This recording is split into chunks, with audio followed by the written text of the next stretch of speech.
여러분, 10년 동안 매 맞는 지옥에서 도망쳐 나와 홀로 두 아이를 번듯하게 키워냈다면 그 인생은 성공한 걸까요? 저는 그런 줄만 알았습니다.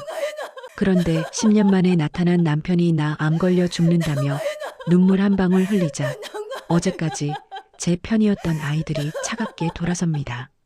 엄마가 너무 예민한 거 아니냐면서요. 시장 바닥에서 설거지하며 튼 제 손마디보다 남편이 사준 명품 시계가 더 좋다는 아이들. 이 기막힌 사연의 끝을 여러분은 믿으시겠습니까? 지금부터 그 처절한 인과응보의 기록을 지금 공개합니다. 비가 내리는 밤이었다. 나는 어둠 속에서 몸을 웅크리고 있었다. 침실 구석, 옷장과 벽 사이의 좁은 공간. 그곳은 내가 찾아낸 유일한 피난처였다. 거실에서는 남편의 고함 소리가 들려왔다. 무언가 깨지는 소리, 탁자를 내리치는 둔탁한 소리, 그리고 이내 찾아오는 침묵. 그 침묵이 더 무서웠다. 여보, 남편의 목소리가 복도를 타고 흘러왔다. 낮고 차분한 음성. 마치 아무 일도 없었다는 듯 사과라도 하려는 듯한 그 목소리를 나는 너무나 잘 알고 있었다. 이제 곧 문이 열릴 것이다. 그는 방으로 들어와 나를 찾을 것이다. 그리고 또다시 시작될 것이다. 내 손은 떨리고 있었다. 왼쪽 팔뚝에는 지난주에 생긴 멍이 아직 가시지 않았다. 갈비뼈도 아팠다. 숨을 깊이 들이쉴 때마다 날카로운 통증이 밀려왔다. 하지만 통증보다 더 견딜 수 없는 것은 공포였다. 언제 끝날지 모르는 이 악몽 같은 시간들. 처음엔 아니었다. 결혼 초기 남편은 다정했다. 웃음도 많았고 나를 아꼈다. 하지만 시간이 지나며 무언가 달라지기 시작했다. 사소한 일에도 화를 내고 그 화는 점점 커져갔다. 처음엔 물건을 던지는 것으로 시작했다. 접시, 리모컨, 꽃병. 그러다 어느 날 그의 손이 내 뺨을 때렸다. 미안해. 정말 미안해. 다시는 안 그럴게. 그는 울면서 사과했다. 나도 울었다. 그리고 용서했다. 하지만 두 번째가 왔다. 세 번째도. 그리고 어느새 그것은 일상이 되어버렸다. 사과도 눈물도 더 이상 없었다. 남은 것은 폭력과 침묵뿐이었다. 나는 참았다. 아이들을 위해서. 7살 지우와 5살 민서. 두 아이는 나의 전부였다. 아빠 없이 자라는 것보다는 온전한 가정에서 자라는 것이 낫다고 스스로를 다독였다. 하지만 오늘 모든 것이 달라졌다.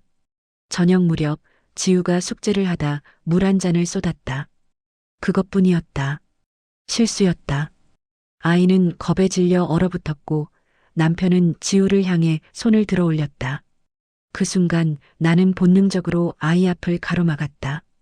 남편의 손은 내 어깨를 거칠게 밀쳤고 나는 바닥에 쓰러졌다. 지우는 울음을 터뜨렸다. 민서도 방에서 나와 나를 불렀다. 남편은 한참을 노려보다가 술을 들고 나가버렸다. 나는 바닥에 주저앉아 우는 아이들을 끌어안았다. 그리고 그때 깨달았다. 이제 그만이라고. 더 이상은 안 된다고. 그날 밤 나는 잠들지 않았다. 남편이 술에 취해 거실 소파에서 코를 골며 잠든 사이 나는 조용히 움직였다. 가장 필요한 것들만 챙겼다. 옷 몇 벌, 아이들 통장, 신분증, 그리고 비상금으로 모아둔 작은 봉투. 그것이 전부였다. 새벽 4시 나는 아이들을 깨웠다. 조용히 해야 해. 엄마 손 꼭 잡고. 아이들은 졸린 눈을 비비며 고개를 끄덕였다. 지우가 작은 목소리로 물었다. 엄마, 우리 어디가? 좋은 곳. 아빠 없는 곳. 나는 두 아이의 손을 꼭 잡고 문을 열었다. 밖은 여전히 비가 내리고 있었다. 차가운 빗줄기가 얼굴을 적셨지만 나는 멈추지 않았다. 뒤돌아보지도 않았다. 그저 앞만 보고 걸었다. 버스 정류장에서 첫 차를 기다렸다. 민서는 내 품에 안겨 다시 잠들었고 지우는 내 옆에 바짝 붙어 앉아 있었다. 하늘이 조금씩 밝아오기 시작했다. 새벽 공기는 차가웠지만 나는 이상하게도 마음 한편이 가벼웠다. 버스가 왔다. 나는 아이들을 데리고 올라탔다. 어디로 가는지도 모른 채 그저 멀리, 최대한 멀리 가고 싶었다. 버스는 도심을 벗어나 외곽으로 향했다. 창밖으로 흐르는 풍경을 바라보며 나는 작게 중얼거렸다. 괜찮을 거야. 우리 괜찮을 거야. 하지만 마음 깊은 곳에서는 두려움이 고개를 들었다. 돈은 얼마 없었다. 갈 곳도 없었다. 아는 사람도 없는 낯선 도시에서 두 아이와 함께 어떻게 살아갈 수 있을까? 나는 눈을 감았다. 생각하지 않으려 애썼다. 지금은 일단 멀어지는 것이 중요했다. 버스는 몇 시간을 달렸다. 그리고 어느 낯선 도시의 터미널에 도착했다. 나는 아이들을 깨웠다. 다 왔어. 이제 내리자. 터미널 밖으로 나왔을 때 비는 그쳐 있었다. 하늘은 여전히 흐렸지만 구름 사이로 희미한 빛이 새어나왔다. 나는 아이들의 손을 잡고 걷기 시작했다. 어디로 가야 할지 몰랐다. 하지만 걸어야 했다. 멈추면 안 됐다. 길거리를 걷다가 나는 작은 고시원 건물을 발견했다. 1일 단위 가능이라는 팻말이 붙어 있었다. 나는 망설이다가 안으로 들어갔다. 건물주는 중년 남성이었다. 무뚝뚝했지만 딱히 묻지 않았다. 얼마예요? 하루 2만 원. 한 달 내면 50만 원. 나는 비상금 봉투에서 돈을 꺼냈다. 한 달치를 냈다. 남은 돈은 얼마 되지 않았다. 하지만 일단은 잠잘 곳이 생겼다. 방은 좁았다. 작은 싱글 침대 하나와 낡은 옷장, 그리고 창문도 없는 답답한 공간. 하지만 나는 안도했다. 이곳엔 남편이 없었다. 고함도 주먹도 없었다. 그것만으로도 충분했다. 엄마, 여기서 살아? 지우가 물었다. 응. 잠깐 동안만. 곧 더 좋은 곳 찾을 거야. 나는 아이들을 침대에 눕혔다. 민서는 금방 잠들었다. 지우는 나를 올려다보며 말했다. 엄마, 아빠가 우리 찾을까? 나는 잠시 말을 멈췄다. 그리고 아이의 머리를 쓰다듬으며 대답했다. 찾지 못할 거야. 엄마가 지켜줄게. 걱정하지 마. 하지만 나 자신도 확신할 수 없었다. 남편은 집요한 사람이었다. 그가 포기할 리 없었다. 나는 밤마다 문을 확인했다. 잠금 장치를 2번, 3번씩 돌렸다. 그리고 불을 끄고 누워서도 귀를 곤두세웠다. 복도에서 들리는 발소리, 문 앞을 지나가는 기척. 모든 것이 그를 떠올리게 했다. 며칠이 지났다. 나는 일자리를 찾기 시작했다. 하지만 쉽지 않았다. 학력도 경력도 없었다. 게다가 아이 둘을 돌봐야 했다. 대부분의 일자리는 나를 받아주지 않았다. 그러던 어느 날 재래시장에서 작은 가게 주인을 만났다. 나이 지긋한 여자였다. 그녀는 내 사정을 듣고 말했다. 설거지랑 청소 좀 해줄 수 있어? 급한 대로 밥이랑 재워줄 수는 있는데. 나는 고개를 끄덕였다. 무슨 일이든 할 수 있었다. 살아남기 위해서라면. 그날부터 나는 시장 식당에서 일하기 시작했다. 새벽부터 밤까지 쉬는 시간도 거의 없이 일했다. 설거지, 청소, 재료 손질. 손은 트고 허리는 아팠지만 나는 참았다. 아이들이 배불리 먹을 수 있었고 잠잘 곳이 생겼다. 그것으로 충분했다. 밤이 되면 나는 고시원으로 돌아와 아이들을 안았다. 지우와 민서는 나를 기다리며 하루를 보냈다. 가끔 지우가 물었다. 엄마, 언제 집에 가? 나는 대답할 수 없었다. 대신 아이를 안아주고 머리를 쓰다듬었다. 그리고 작게 속삭였다. 여기가 우리 집이야. 이제 깨진 유리 조각처럼 날카로웠던 그 밤. 나는 그 밤을 떠나왔다. 하지만 그 상처는 여전히 남아 있었다. 가슴 깊은 곳에 지워지지 않는 흉터로. 그래도 나는 앞으로 나아갔다. 아이들을 위해, 그리고 나 자신을 위해. 비록 앞길이 보이지 않아도 나는 걸음을 멈추지 않았다. 이름이 뭐예요? 시장 식당 주인이 물었다. 나는 잠시 망설였다. 내 진짜 이름을 말하면 안 될 것 같았다. 남편이 찾을지도 모른다는 두려움이 목구멍을 조였다. 나는 순간적으로 떠오른 이름을 내뱉었다. 김민아요. 그것은 대학 시절 친구의 이름이었다. 이미 오래전에 연락이 끊긴 친구. 식당 주인은 고개를 끄덕이며 메모했다. 그 순간부터 나는 김민아가 되었다. 본명은 박수진이었지만 이제 그 이름은 과거에 묻어두기로 했다. 시장에서의 일은 고되었다. 새벽 5시면 일어나 식당으로 향했다. 아침 장사 준비를 도왔다. 야채를 다듬고 국물을 끓이고 밥을 지었다. 손님들이 몰려오면 설거지를 했다. 쉴 틈이 없었다. 점심시간이 지나면 잠깐 숨을 돌리고 다시 저녁 준비가 시작됐다. 밤 9시가 되어서야 일이 끝났다. 식당 주인은 한 달에 100만 원을 주기로 했다. 적은 돈이었지만 나는 감사했다. 고시원 월세를 내고 나면 50만 원이 남았다. 그 돈으로 아이들 밥을 먹이고 옷을 사고 조금씩 저축했다. 아이들은 어린이집에 보낼 수 없었다. 주민등록을 옮기면 남편이 알아챌까봐 두려웠다. 대신 식당 주인이 낮 동안 아이들을 봐주기로 했다. 식당 안쪽 작은 방에 이불을 깔아주고 아이들은 그곳에서 하루를 보냈다. 엄마, 학교 안 가?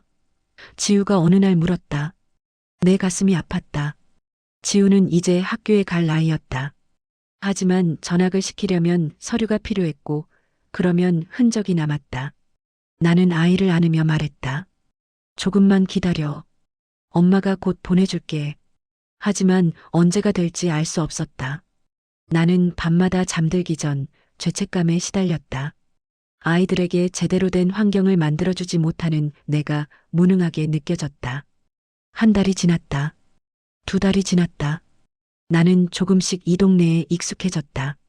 시장 사람들도 나를 알아보기 시작했다. 과일 가게 아주머니는 가끔 상한 과일을 싸게 팔아주었다. 반찬 가게 할머니는 남은 반찬을 덤으로 챙겨주었다. 작은 친절들이었지만 나에게는 큰 위로였다. 하지만 밤은 여전히 두려웠다. 고시원 문을 잠그고 누워도 나는 쉽게 잠들지 못했다. 복도에서 발소리가 들리면 심장이 뛰었다. 문고리가 흔들리는 소리에 깜짝 놀라 벌떡 일어났다. 남편이 찾아올지도 모른다는 공포는 그림자처럼 따라다녔다. 어느 날 밤 나는 꿈을 꾸었다.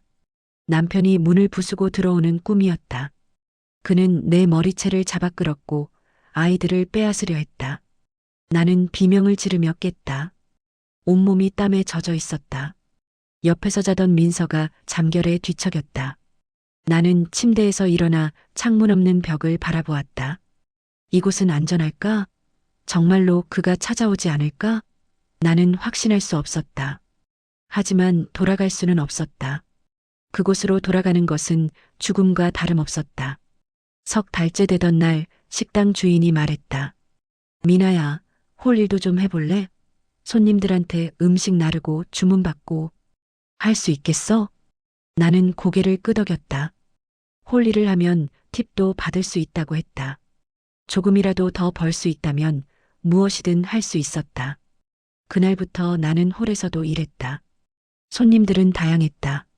시장 상인들, 근처 회사원들, 가끔 학생들도 왔다. 대부분은 무심했지만 가끔 친절한 사람들도 있었다. 아가씨, 고생 많네요. 아이들도 있다며? 한 단골 할아버지가 말했다. 나는 미소를 지으며 대답했다. 네, 2명 있어요. 남편은? 나는 잠시 말을 멈췄다. 그리고 조용히 대답했다. 없어요. 할아버지는 더 이상 묻지 않았다. 대신 팁을 더 주고 갔다. 나는 그 돈을 아이들 옷을 사는 데 썼다. 넉 달째 나는 조금씩 웃을 수 있게 되었다. 아이들도 이곳 생활에 적응했다. 지우는 식당에서 그림을 그리며 시간을 보냈고 민서는 식당 주인을 할머니라고 부르며 따랐다. 작은 일상이 자리 잡기 시작했다. 하지만 여전히 밤은 무서웠다. 나는 매일 밤 문을 확인했다. 잠금 장치가 제대로 걸렸는지, 복도에 이상한 소리는 없는지, 귀를 곤두세우고 잠들었다. 그리고 가끔 악몽을 꾸었다. 남편의 얼굴이 나타나는 꿈. 그가 소리치고 때리고 아이들을 빼앗아가는 꿈. 어느 날 나는 시장 입구에서 낯선 남자를 보았다. 키가 크고 어깨가 넓었다. 뒷모습이 남편과 비슷했다. 나는 순간 얼어붙었다. 심장이 미친 듯이 뛰었다. 남자가 돌아섰다. 그러나 그는 남편이 아니었다. 전혀 다른 사람이었다. 나는 그 자리에 주저앉았다. 다리에 힘이 풀렸다. 식당 주인이 달려와 나를 부축했다. 미나야, 괜찮아? 나는 고개를 끄덕였다. 하지만 괜찮지 않았다. 언제까지 이렇게 살아야 할까? 언제까지 두려워하며 살아야 할까? 그날 밤 아이들이 잠든 후 나는 작은 일기장을 꺼냈다. 고시원에 처음 왔을 때 산 노트였다.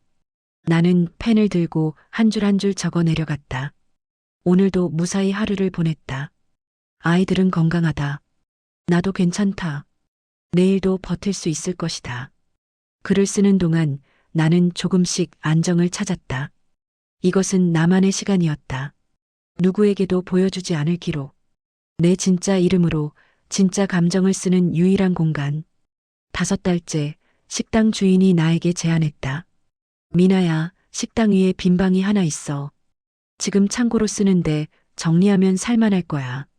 고시원비 아까우니까 거기 들어갈래? 월세는 안 받을게. 나는 눈물이 났다. 이 작은 친절이 너무나 고마웠다. 고개를 숙이고 인사했다. 감사합니다. 정말 감사합니다. 다음 주 나는 아이들과 함께 식당 위층으로 이사했다.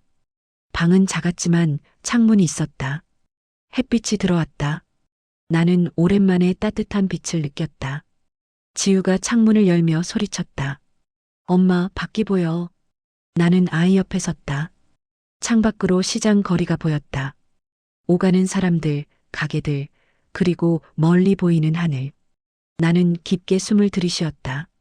내 이름은 지워졌지만 새로운 뿌리가 내려지고 있었다.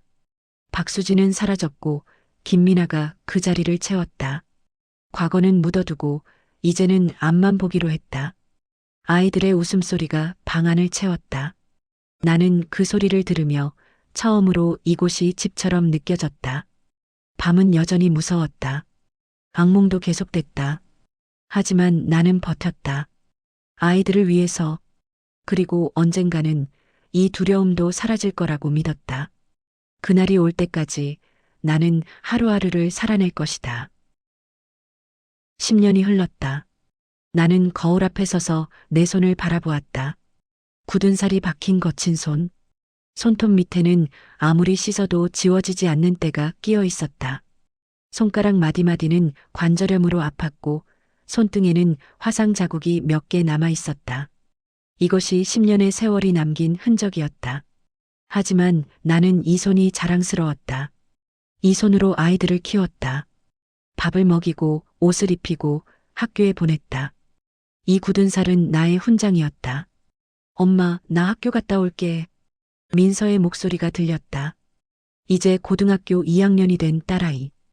키가 나보다 훨씬 컸다. 교복을 입은 민서는 밝게 웃으며 현관문을 나섰다. 나는 창문으로 아이를 바라보았다. 가방을 메고 뛰어가는 뒷모습이 너무나 예뻤다. 지우는 대학생이 되었다. 장학금을 받아 공대에 다니고 있었다. 아르바이트를 하며 스스로 학비를 벌었다. 나는 항상 미안했다. 더 많이 해주지 못해서. 하지만 지우는 항상 말했다. 엄마, 괜찮아. 나 이렇게 건강하게 잘 크지 않았어? 엄마가 최고야. 그 말 한마디에 눈물이 났다. 나는 아이들 앞에서 울지 않으려 애썼다. 부엌으로 돌아가 눈물을 닦았다. 식당은 여전히 운영되고 있었다. 예전 주인 할머니는 5년 전에 돌아가셨다. 임종 전에 할머니는 나에게 식당을 물려주셨다. 처음에는 부담스러웠다. 하지만 할머니의 뜻을 이어받기로 했다. 이제 이곳은 내 식당이었다. 미나네 식당이라는 간판을 달았다. 장사는 그럭저럭 괜찮았다. 단골 손님들이 많았다. 10년 동안 이 시장에서 나를 지켜본 사람들. 그들은 내가 어떻게 살아왔는지 대충 알고 있었다. 하지만 아무도 묻지 않았다. 그저 묵묵히 밥을 먹으러 왔고 가끔 격려의 말을 건넸다. 미나야, 애들 잘 키웠더라. 대견하다. 고생 많았어. 이제 좀 편해지겠네. 그런 말들이 위로가 되었다. 나는 혼자가 아니었다. 이 동네 사람들이 나를 지켜봐주고 있었다. 10년 동안 나는 단 한 번도 과거를 돌아보지 않았다. 남편에 대한 기억은 깊숙이 묻어두었다. 가끔 악몽을 꾸기는 했지만 예전만큼 심하지는 않았다. 시간이 상처를 덮어주었다. 완전히 치유되지는 않았지만 적어도 견딜만해졌다. 아이들은 아빠에 대해 묻지 않았다. 어릴 때 몇 번 물어본 적이 있었지만 나는 간단히 대답했다.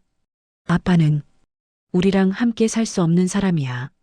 그냥 엄마랑만 살자. 아이들은 더 이상 묻지 않았다. 어쩌면 알고 있었을지도 모른다. 어렴풋이나마 왜 우리가 도망쳐야 했는지. 하지만 나는 몰랐다. 그 10년 동안 남편이 무엇을 하고 있었는지. 남편, 아니 그 사람은 나를 찾고 있었다. 탈출한 지 며칠 후 그는 경찰에 실종 신고를 했다. 주변 사람들에게는 아내가 아이들을 데리고 사라졌다며 피해자인 척했다. 친구들, 직장 동료들, 심지어 양가 부모님에게까지 거짓말을 늘어놓았다. 수진이가 산후우울증이 심했어요. 제가 많이 도와주려고 했는데 어느 날 갑자기 아이들 데리고 사라졌어요. 너무 걱정돼요. 사람들은 그를 동정했다. 불쌍한 남편, 아내에게 버림받은 가장. 그는 그 역할을 완벽하게 연기했다. 눈물도 흘리고 한숨도 쉬었다. 하지만 집에 혼자 돌아오면 그는 이를 갈았다. 감히 날 떠나? 끝까지 찾아내서 데려올 거야. 그는 사설 탐정을 고용했다. 돈을 아끼지 않았다. 하지만 나는 흔적을 남기지 않았다. 주민등록도 옮기지 않았고 병원도 가지 않았고 카드도 쓰지 않았다. 현금으로만 살았다. 나는 철저히 숨었다. 1년이 지나고 2년이 지났다. 탐정은 결국 손을 들었다. 그는 포기하지 않았다. 스스로 찾아 나섰다. 주말마다 차를 몰고 이곳저곳을 돌아다녔다. 시장을 뒤지고 학교 앞을 서성이고 고시원을 방문했다. 5년이 지났을 때 그는 잠시 단념한 듯 보였다. 하지만 완전히 포기한 것은 아니었다. 가끔씩 주변 사람들에게 아내 이야기를 꺼냈다. 아직도 수진이를 찾고 있어요. 아이들이 보고 싶어요. 사람들은 안타까워했다. 하지만 아무도 그의 진짜 모습을 알지 못했다. 술에 취하면 폭력적으로 변하는 그, 물건을 집어던지고 벽을 주먹으로 치는 그 모습을 본 사람은 오직 나와 아이들 뿐이었다. 10년째 되던 해 그에게 전환점이 찾아왔다. 그는 우연히 오래된 지인을 만났다. 그 지인은 최근 지방으로 출장을 다녀왔다며 이야기를 꺼냈다. 재래시장에 갔다가 식당에서 밥을 먹었는데 거기 일하는 여자가 누구 닮았더라. 아, 내 아내 아니었어? 그는 귀가 번쩍 뜨였다. 어디? 어느 시장? 글쎄, 확실하진 않은데. 그냥 비슷하게 생겨서 이름도 달랐던 것 같고. 이름이 뭐였어? 김미나? 그랬던 것 같은데. 그는 즉시 그 시장을 찾아갔다.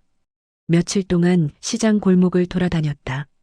그리고 마침내 작은 식당 앞에서 멈춰섰다. 미나네 식당이라는 간판이 보였다. 그는 식당 안을 들여다보았다. 홀에서 일하는 여자가 보였다. 등을 돌리고 있었지만 그는 알아볼 수 있었다. 그 뒷모습, 그 걸음걸이. 10년이 지났지만 변하지 않았다.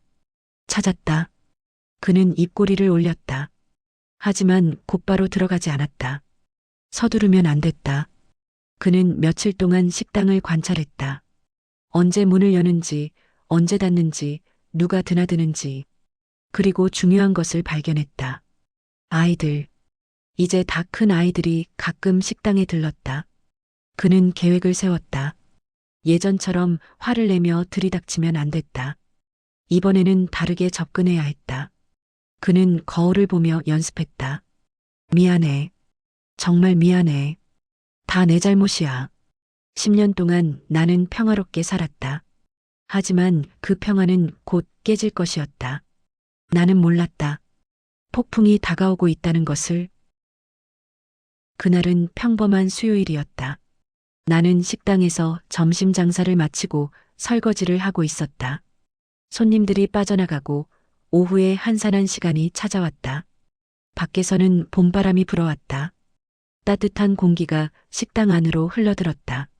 창문을 열어두니 시장 거리의 소음이 들려왔다.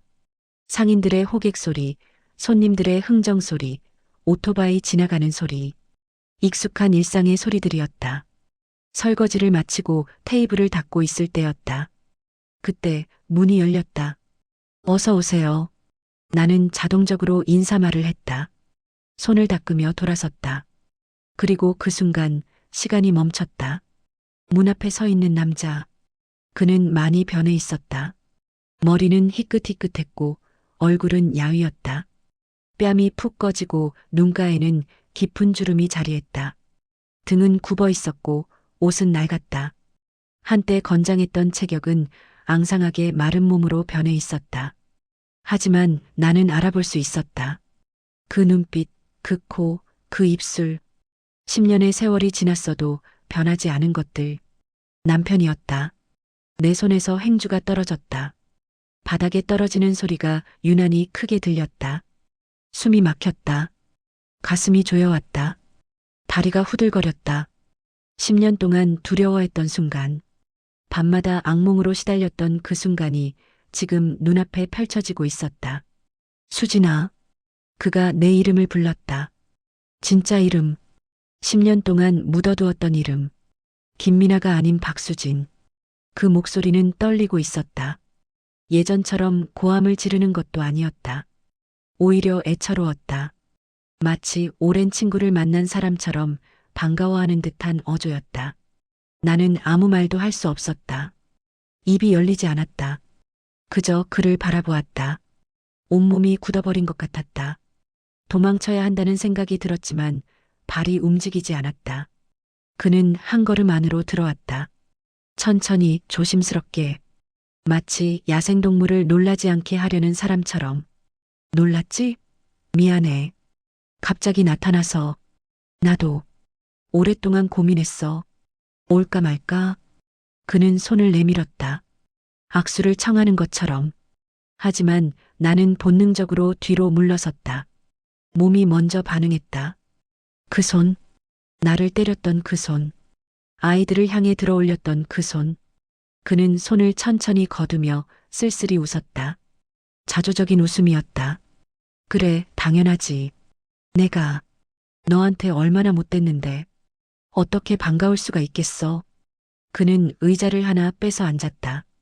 천천히 조심스럽게 마치 허락을 구하는 것처럼. 앉는 동작조차 힘들어 보였다. 숨을 헐떡이며 등받이에 기댔다. 나는 여전히 아무 말도 하지 못했다. 머릿속이 하얘졌다. 이게 현실인가? 정말로 그가 여기 있는 건가? 10년 동안 너를 찾았어. 아이들도 정말 많이 찾았어. 그의 목소리에는 피로가 묻어났다. 눈가에 눈물이 맺혀 있었다. 지우랑 민서 많이 컸겠지? 사진으로라도 보고 싶었는데. 나는 겨우 입을 열었다. 목소리는 갈라져 있었다. 왜 왔어? 뭘 원하는데? 그는 고개를 숙였다. 한참을 그대로 있다가 천천히 고개를 들었다. 사과하러 왔어. 정말 미안해. 너한테, 아이들한테 못된 짓 했어. 나 나쁜 사람이었어. 사과? 10년 만에 나타나서 사과? 나는 믿을 수 없었다. 그가 사과를 한다고? 예전에도 그랬다. 때리고 나서 사과했다. 울면서 용서를 빌었다.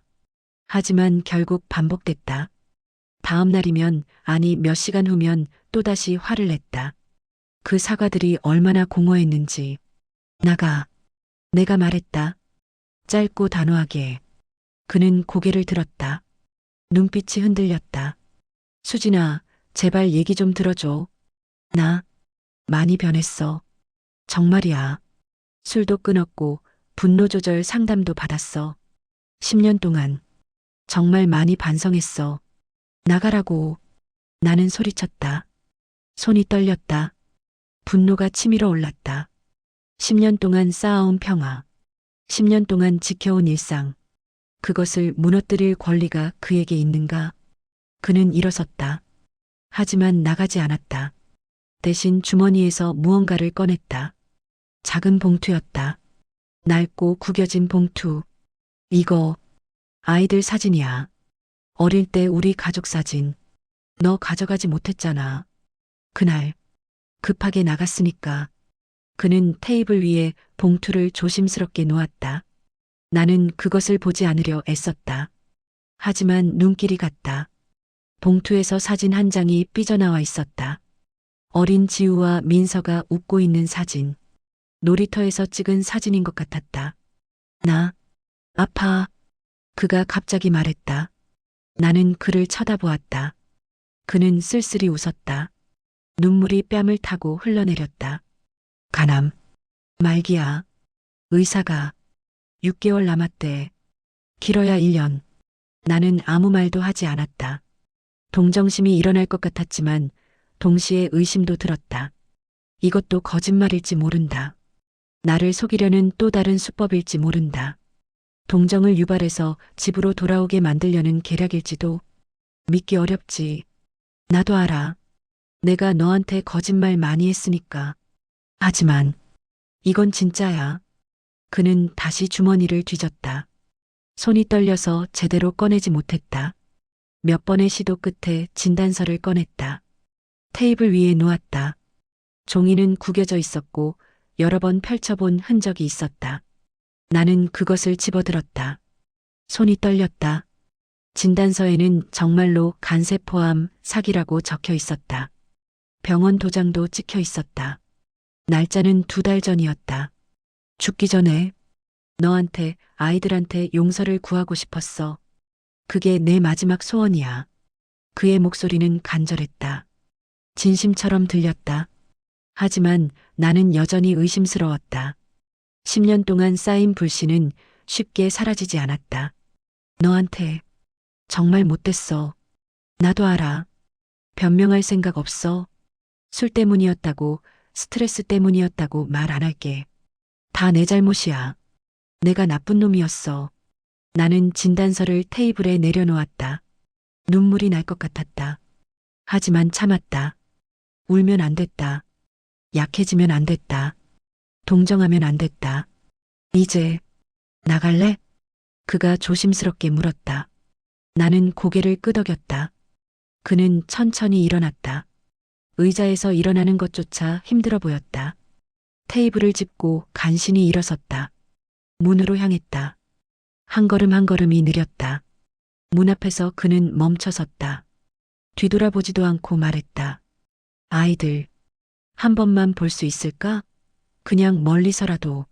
말 걸지도 않을게. 그냥 얼굴만. 내 심장이 쿵 내려앉았다. 온몸에 소름이 돋았다. 안 돼. 제발. 그냥 한 번만. 아빠로서. 마지막으로. 안 된다고. 나는 단호하게 말했다. 목소리에 힘을 주었다. 절대로 안 된다. 아이들을 그에게 보여줄 수 없다. 아이들은 이미 아빠 없이 잘 자랐다. 이제 와서 혼란스럽게 만들 수 없다. 그는 고개를 끄덕였다. 어깨가 축 처졌다. 그래. 알았어. 미안해. 무리한 부탁이었지. 그는 문을 열고 나갔다. 문이 닫히는 소리가 들렸다. 나는 그 자리에 멍하니 서 있었다. 다리에 힘이 풀려 주저앉았다. 바닥에 털썩 주저앉아 손으로 얼굴을 감쌌다. 눈물이 쏟아졌다. 참았던 눈물이 한꺼번에 터져나왔다. 10년 만이었다. 10년 만에 그를 봤다. 예전의 폭력적인 모습은 없었다. 병들고 초라한 모습이었다. 불쌍해 보이기까지 했다. 하지만 그래도 그는 내 악몽이었다. 내 공포였다. 10년이 지나도 변하지 않는 것. 한참을 울었다. 얼마나 울었는지 모르겠다. 정신을 차리고 보니 해가 기울고 있었다. 나는 일어나 얼굴을 씻었다. 거울을 보니 눈이 퉁퉁 부어 있었다. 그날 저녁 지우가 식당에 들렀다. 대학 수업을 마치고 온 모양이었다. 가방을 메고 들어오더니 나를 보자마자 물었다. 엄마, 괜찮아? 안색이 안 좋은데. 아픈 거야? 나는 고개를 저었다. 미소를 지으려 애썼다. 아니야, 괜찮아. 그냥 좀 피곤해서. 무슨 일 있어? 엄마 온 것 같은데. 역시 숨길 수 없었다. 아이는 내 표정을 너무나 잘 읽었다. 나는 망설였다. 아이들에게 말해야 할까? 아버지가 나타났다고? 병들어서 죽어간다고? 용서를 구하러 왔다고? 아무것도 아니야. 그냥 손님 중에 예전에 알던 사람이 와서 좀 놀랐어. 거짓말이었다. 하지만 진실을 말할 수 없었다. 아직은 아이들이 준비되지 않았다. 지우는 의심스러운 눈으로 나를 바라봤다. 하지만 더 묻지 않았다. 대신 내 어깨를 안아주었다. 엄마, 너무 무리하지 마. 이제 내가 돈도 벌잖아. 조금 쉬어. 건강이 제일 중요해. 나는 아이를 끌어안았다. 눈물이 또 났다. 하지만 이번엔 다른 이유였다. 고마워서. 아이들이 이렇게 잘 자라줘서. 이렇게 착한 아이로 자라줘서. 그날 밤 아이들이 모두 잠든 후 나는 테이블 위에 놓인 사진 봉투를 바라보았다. 열어볼까? 아니면 버릴까? 한참을 망설이다가 결국 봉투를 집어들었다. 손이 떨렸다. 안에는 사진이 여러 장 들어 있었다. 어린 지우와 민서, 웃고 있는 모습, 놀이터에서, 공원에서, 집에서, 그리고 우리 부부, 아직 행복했던 시절의 사진, 웃고 있는 우리, 사랑했던 시절. 나는 사진을 한 장 한 장 넘겼다. 눈물이 떨어졌다. 사진 위로 눈물이 떨어져 얼룩을 만들었다. 이 시절로 돌아갈 수는 없다. 아니, 돌아가고 싶지도 않다. 하지만 이 사진 속의 아이들은 너무나 사랑스러웠다. 이 웃음들을 지켜주고 싶었다. 나는 사진을 다시 봉투에 넣었다. 그리고 서랍 깊숙이 집어넣었다. 보지 않기로 했다. 과거는 과거일 뿐이다. 나는 앞만 보고 살아왔다. 앞으로도 그럴 것이다. 하지만 나는 알고 있었다.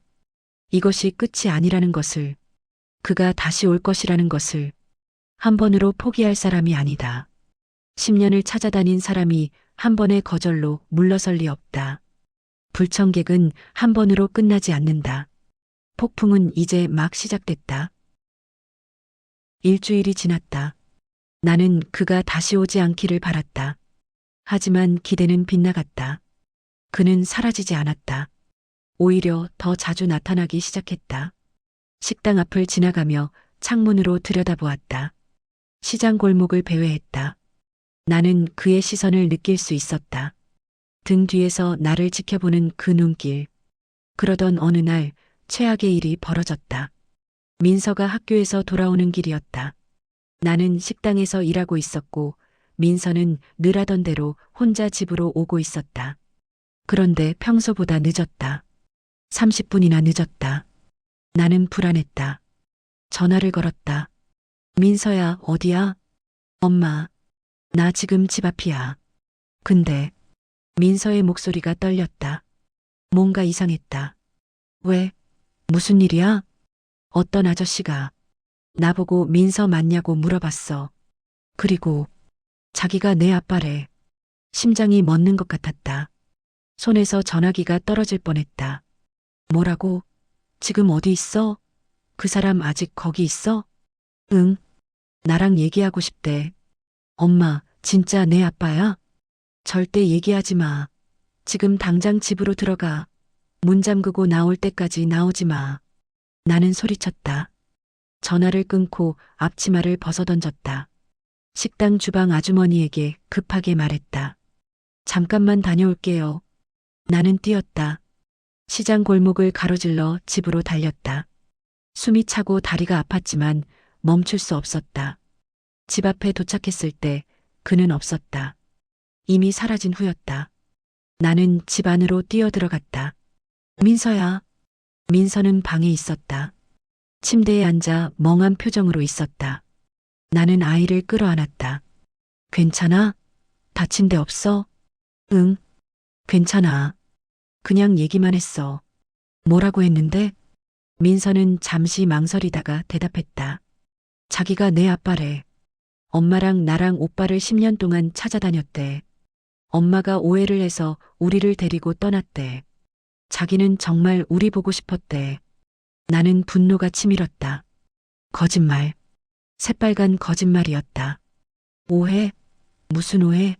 매일 밤 술 마시고 들어와 나를 때린 게 오해인가? 아이들을 향해 손을 든 게 오해인가? 민서야, 그 사람 말 믿으면 안 돼. 그건 다 거짓말이야. 근데, 엄마, 그 아저씨가 울었어. 진짜 슬퍼 보였어. 내 가슴이 철렁 내려앉았다. 그는 또다시 연기를 하고 있었다. 예전처럼, 사과할 때마다 울었던 것처럼. 그날 저녁 지우도 집에 왔다.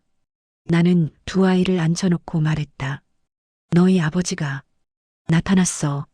민서는 이미 만났고 지우도 곧 나타날 거야. 지우가 놀란 표정으로 물었다. 아빠가? 정말? 그래. 하지만 너희는 절대로 그 사람을 만나면 안 돼. 절대로. 왜요? 우리 아빠잖아요.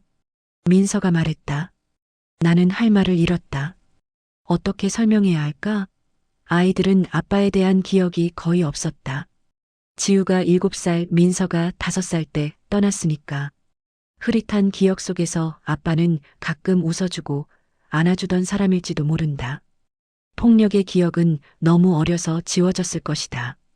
엄마, 민서 말로는 아빠가 병에 걸렸다던데요? 진짜예요? 지우가 물었다. 나는 고개를 끄덕였다. 진단서를 봤어. 간암이래. 말기. 그럼 죽는다는 거예요? 그런 것 같아. 두 아이는 침묵했다. 민서의 눈에는 눈물이 맺혔다. 엄마, 아빠가 우리 보고 싶어 했대. 10년 동안 계속. 그런데 우리가 한 번도 안 만나주면 너무한 거 아니에요? 민서의 말에 나는 할 말을 잃었다. 너무하다고? 나는 손을 떨며 대답했다. 민서야, 넌 몰라. 그 사람이 우리한테 뭘 했는지. 그럼 말해줘요. 우리한테 뭘 했는데요? 지우가 물었다. 나는 잠시 망설였다. 말해야 할까? 그 끔찍한 기억들을. 하지만 입이 떨어지지 않았다. 나중에 얘기해 줄게. 지금은 일단 그 사람을 만나지 마. 약속해. 하지만 아이들은 대답하지 않았다. 그저 고개를 숙이고 있을 뿐이었다. 며칠 후 나는 지우가 아버지를 만났다는 것을 알게 되었다. 그날 지우는 평소보다 늦게 집에 왔다. 표정이 이상했다. 뭔가 숨기는 것 같았다. 나는 물었다. 오늘 어디 갔었어? 학교, 도서관. 거짓말이었다. 나는 알 수 있었다. 지우는 거짓말을 할 때 눈을 마주치지 못했다. 지우야, 엄마한테 솔직하게 말해. 아빠 만났어? 지우는 잠시 침묵했다. 그리고 고개를 끄덕였다. 응. 내 심장이 쿵 내려앉았다. 배신감이 밀려왔다. 왜? 엄마가 만나지 말라고 했잖아. 엄마, 미안해. 근데 아빠가 문자를 보냈어. 제발 한 번만 만나달라고. 죽기 전에 얼굴만 보고 싶다고. 문자? 내 전화번호를 어떻게 알았어? 민서한테 받았나 봐. 민서가 아빠한테 번호 줬대. 나는 머리가 지끈거렸다. 민서도 지우도 모두 내 말을 듣지 않았다. 나는 소리를 높였다. 그 사람 뭐라고 하던? 엄마가 오해를 해서 우리를 데리고 떠났대. 자기는 평생 우리를 그리워하며 참회했대. 정말 미안하다고 용서해달라고 했어. 거짓말. 또다시 거짓말. 나는 참을 수 없었다. 그게 다 거짓말이야. 그 사람은 나한테, 너희한테 끔찍한 짓을 했어. 무슨 짓을 했는데요? 엄마는 계속 말 안 해주잖아요. 지우가 소리쳤다. 나는 숨이 막혔다. 말해야 했다. 이제는 말할 때가 됐다. 그 사람은 나를 때렸어. 매일 밤 술 마시고 들어와서 이유 없이 때렸어. 지우의 얼굴이 굳었다. 하지만 나는 멈출 수 없었다. 멍이 들고 갈비뼈가 부러지고 머리카락이 뜯기고 너희 아빠는 괴물이었어. 그리고 마지막 날 지우 너를 때리려고 손을 들었어. 그래서 내가 막았고 우리는 도망쳤어. 지우는 말이 없었다. 눈빛이 흔들렸다. 믿기 어렵다는 표정이었다. 근데 아빠는 그렇게 안 보였는데 정말 착하고 다정해 보였어. 그게 다 연기야. 그 사람은 연기를 잘해. 예전에도 그랬어. 때리고 나서 사과하고 울고 다정하게 굴고 그러다가 또 때렸어. 나는 소리쳤다. 목소리가 떨렸다. 눈물이 흘렀다. 하지만 지우는 한 발 물러섰다. 엄마, 진정해. 진정하라고? 너희 아빠가 우리한테 뭘 했는지 알면서 어떻게 진정해. 엄마, 나도 이해해. 엄마가 힘들었던 거. 근데 사람은 변할 수도 있잖아요. 아빠가 정말 반성했을 수도 있고 나는 믿을 수 없었다. 내 아들이 그 사람 편을 드는 건가? 지우야, 제발 엄마 말 좀 들어. 그 사람 절대 만나지 마. 엄마가 너무 심한 거 아니에요? 아빠가 죽어가는데 한 번도 못 보게 하는 게 그게 내가 심한 거야? 내 목소리는 떨렸다. 지우는 대답하지 않고 방으로 들어가 버렸다. 문이 쾅 닫혔다. 나는 그 자리에 주저앉았다. 무너져 내렸다. 10년을 아이들을 지키기 위해 살아왔는데 이제 아이들이 나를 외면하고 있었다. 그 사람의 거짓말을 믿고 있었다. 인자한 아버지라는 환상에 속아 넘어가고 있었다. 나는 손으로 얼굴을 감쌌다. 눈물이 쏟아졌다. 이렇게 무너지는 건가? 10년을 버텨왔는데 이렇게 쉽게 무너지는 건가? 그날 밤 나는 잠을 이룰 수 없었다. 방문 너머로 아이들의 속삭이는 소리가 들렸다. 지우와 민서가 무슨 얘기를 하는지 정확히 들리지 않았지만 분위기로 알 수 있었다. 아이들은 나를 이해하지 못하고 있었다. 다음 날 아침 식탁은 침묵으로 가득했다. 민서는 밥을 먹지 않았고 지우는 나와 눈을 마주치지 않았다. 나는 어떻게든 대화를 시도했다. 민서야, 밥 먹어야지. 배 안 고파요. 학교 가면 배고플 텐데. 괜찮아요. 차가운 대답이었다. 민서는 가방을 메고 나가버렸다. 인사도 없이. 지우도 곧 나갔다. 나는 혼자 남았다. 식당으로 가는 길, 나는 시장 사람들의 눈길을 느꼈다. 수군거리는 소리가 들렸다. 누군가 봤나 보다. 내 남편이 나타난 것을. 시장은 좁았다. 소문은 빨리 퍼졌다. 미나야, 남편 왔다며? 과일 가게 아주머니가 물었다. 나는 고개를 끄덕였다. 응, 왔어. 아이들 만났대? 어쩌려고 그래? 모르겠어. 나도 어떻게 해야 할지. 아주머니는 내 어깨를 두드렸다. 조심해. 10년 전에 도망쳤던 이유가 있을 텐데 쉽게 용서하지 마. 나는 고개를 끄덕였다. 고마웠다. 적어도 이 동네 사람들은 내 편이었다. 며칠이 지났다. 아이들과의 거리는 점점 멀어졌다. 지우는 집에 늦게 들어왔고 민서는 말수가 줄었다. 나는 알고 있었다. 아이들이 계속 아버지를 만나고 있다는 것을. 어느 날 저녁 나는 민서의 가방에서 편지를 발견했다. 아버지가 쓴 편지였다. 손글씨로 빼곡하게 쓰여 있었다. 민서야, 아빠야. 너를 처음 안았을 때가 기억나니? 아빠는 기억해. 내가 얼마나 작고 예뻤는지. 아빠는 평생 그 순간을 잊지 못할 거야. 미안해. 너희 곁에 없어서. 아빠가 잘못했어. 용서해 줄 수 있겠니? 나는 편지를 구겨서 버렸다. 손이 떨렸다. 그는 아이들의 마음을 사로잡고 있었다. 감정에 호소하고 동정을 유발하고 거짓 눈물로 아이들을 속이고 있었다. 나는 민서를 불렀다. 민서야, 이게 뭐야? 나는 구겨진 편지를 펼쳐서 보여줬다. 민서의 얼굴이 굳었다. 엄마가 내 가방을 뒤졌어? 그게 중요한 게 아니잖아. 너 아빠한테 계속 편지 받고 있었던 거야? 그래서요? 제 아빠인데 왜 안 돼요? 민서가 소리쳤다. 나는 할 말을 잃었다. 아이가 이렇게 반항하는 건 처음이었다. 엄마는 너무해요. 아빠가 죽어가는데 우리 보고 만나지도 말라고 하고 엄마만 힘든 거예요? 우리는 아빠 없이 자랐어요. 친구들은 다 아빠 있는데 우리만 없었어요. 그게 얼마나 외로웠는지 알아요?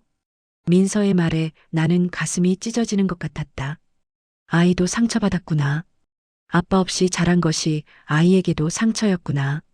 민서야, 엄마가 그렇게 한 건 너희를 지키려고. 지킨다고요? 아빠한테서? 아빠는 착한 사람이에요. 우리한테 잘해줬어요. 그건 연기야. 민서야, 제발 엄마 말 좀 들어봐. 엄마가 거짓말하는 거 아니에요? 아빠를 싫어하니까 우리도 싫어하게 만들려는 거 아니에요? 나는 숨이 막혔다. 내가 거짓말을 한다고? 아이가 나를 의심한다고? 민서야, 엄마가 언제 거짓말을 했어? 그럼 증거 있어요? 아빠가 엄마를 때렸다는 증거. 증거. 10년 전의 증거. 없었다. 사진도 진단서도 신고 기록도 없었다. 나는 그저 참고 견뎠을 뿐이다. 증거를 남길 생각도 못했다. 증거는 없어. 하지만 진짜야. 엄마가 거짓말할 이유가 없잖아. 저는 아빠를 만날 거예요. 엄마가 뭐라고 해도. 민서는 방으로 들어가 문을 닫았다. 나는 그 자리에 서서 무너졌다. 아이들이 나를 믿지 않는다. 오히려 그 사람을 믿는다. 인자한 아버지라는 가면에 속아 넘어간다. 나는 주저앉아 울었다. 10년을 버텨왔는데, 10년을 지켜왔는데, 이렇게 무너지는가. 아이들이 나를 외면하고 그 사람에게 손을 내미는가. 그날 밤 나는 결심했다. 아이들을 설득할 수 없다면 그 사람을 막아야 한다. 직접 찾아가서 말해야 한다. 아이들에게서 떨어지라고. 우리 삶을 망치지 말라고. 하지만 내 마음 한구석에서는 두려움이 고개를 들었다. 그를 다시 만나는 것. 그 눈을 다시 보는 것. 그 목소리를 다시 듣는 것. 10년 전의 공포가 되살아났다. 나는 정말로 그를 마주할 수 있을까? 나는 그날 밤 거의 잠을 이루지 못했다. 천장을 바라보며 수없이 뒤척였다. 내일 무슨 말을 해야 할까? 어떻게 하면 아이들이 내 말을 믿어줄까? 새벽녘이 되어서야 겨우 잠들었다. 아침 식탁은 여전히 차갑고 무거웠다. 민서는 여전히 나를 외면했고 지우는 핸드폰만 들여다보고 있었다. 나는 용기를 내서 입을 열었다. 애들아, 엄마가 할 말이 있어. 두 아이는 나를 바라봤다. 냉담한 시선이었다. 나는 심호흡을 하고 말을 이어갔다. 너희 아버지에 대해서 제대로 얘기해 줄게. 너희가 왜 그 사람을 만나면 안 되는지. 또 그 얘기예요? 민서가 짜증스럽게 말했다. 나는 참았다. 화를 내면 안 됐다. 응, 제대로 들어줘. 엄마가 그 사람한테 당한 일들을. 나는 떨리는 목소리로 시작했다. 처음에는 괜찮았던 결혼 생활. 하지만 점점 달라지기 시작한 남편. 술을 마시고 들어와 화를 내던 일. 물건을 던지고 소리를 지르고 결국에는 나를 때리기 시작한 일. 처음에는 뺨을 한 대 맞았어. 그 사람은 울면서 사과했지. 나도 용서했고. 근데 두 번째가 왔어. 세 번째도. 점점 심해졌어. 내 목소리는 떨렸다. 기억하고 싶지 않은 기억들이 되살아났다.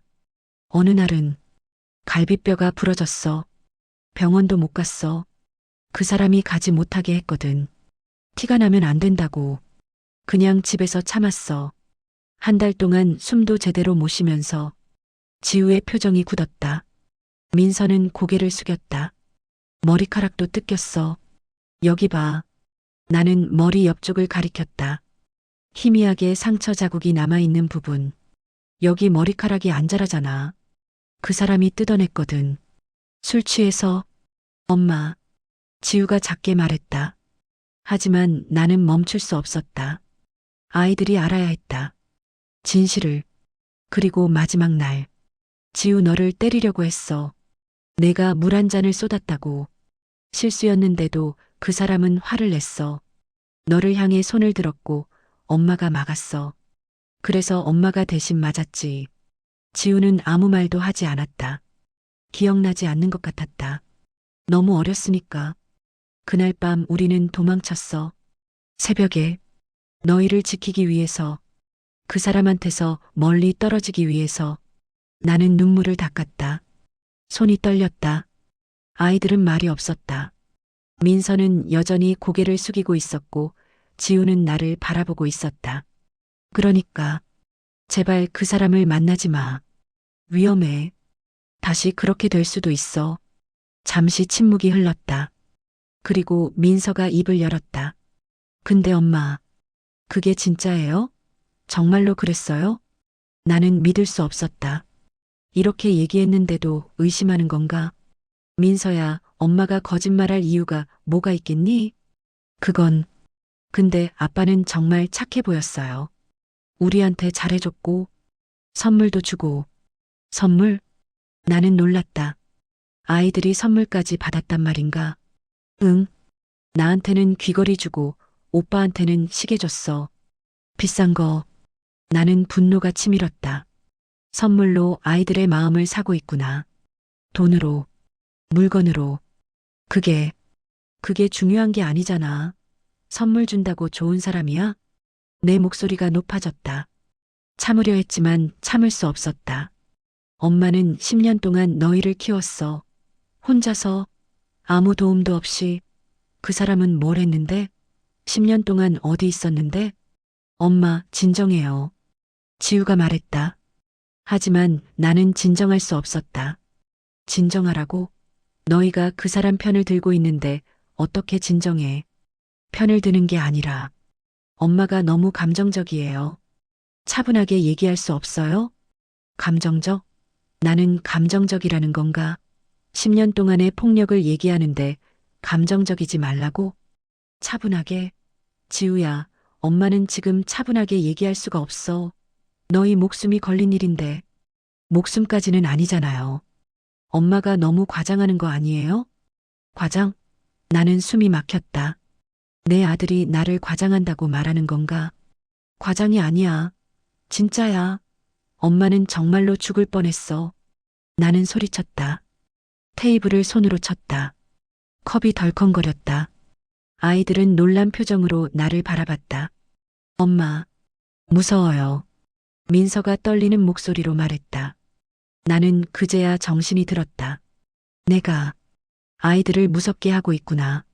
미안해. 엄마가 너무 흥분했어. 나는 손으로 얼굴을 감쌌다. 눈물이 흘렀다. 이렇게 되면 안 되는데. 아이들을 설득하려던 게 오히려 아이들을 겁주고 있었다. 엄마가 이상해졌어요. 민서가 지우에게 작게 속삭였다. 하지만 나는 들었다. 내가 이상하다고? 아이들 눈에 내가 이상한 사람으로 보이는 건가? 민서야, 엄마는 이상한 게 아니야. 그냥 너희가 걱정돼서 그래. 걱정이요? 통제하는 거 아니에요? 지우가 말했다. 통제? 나는 할 말을 잃었다.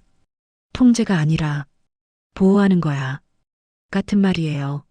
엄마는 우리가 아빠 만나는 걸 금지하고 우리 결정을 존중하지 않아요.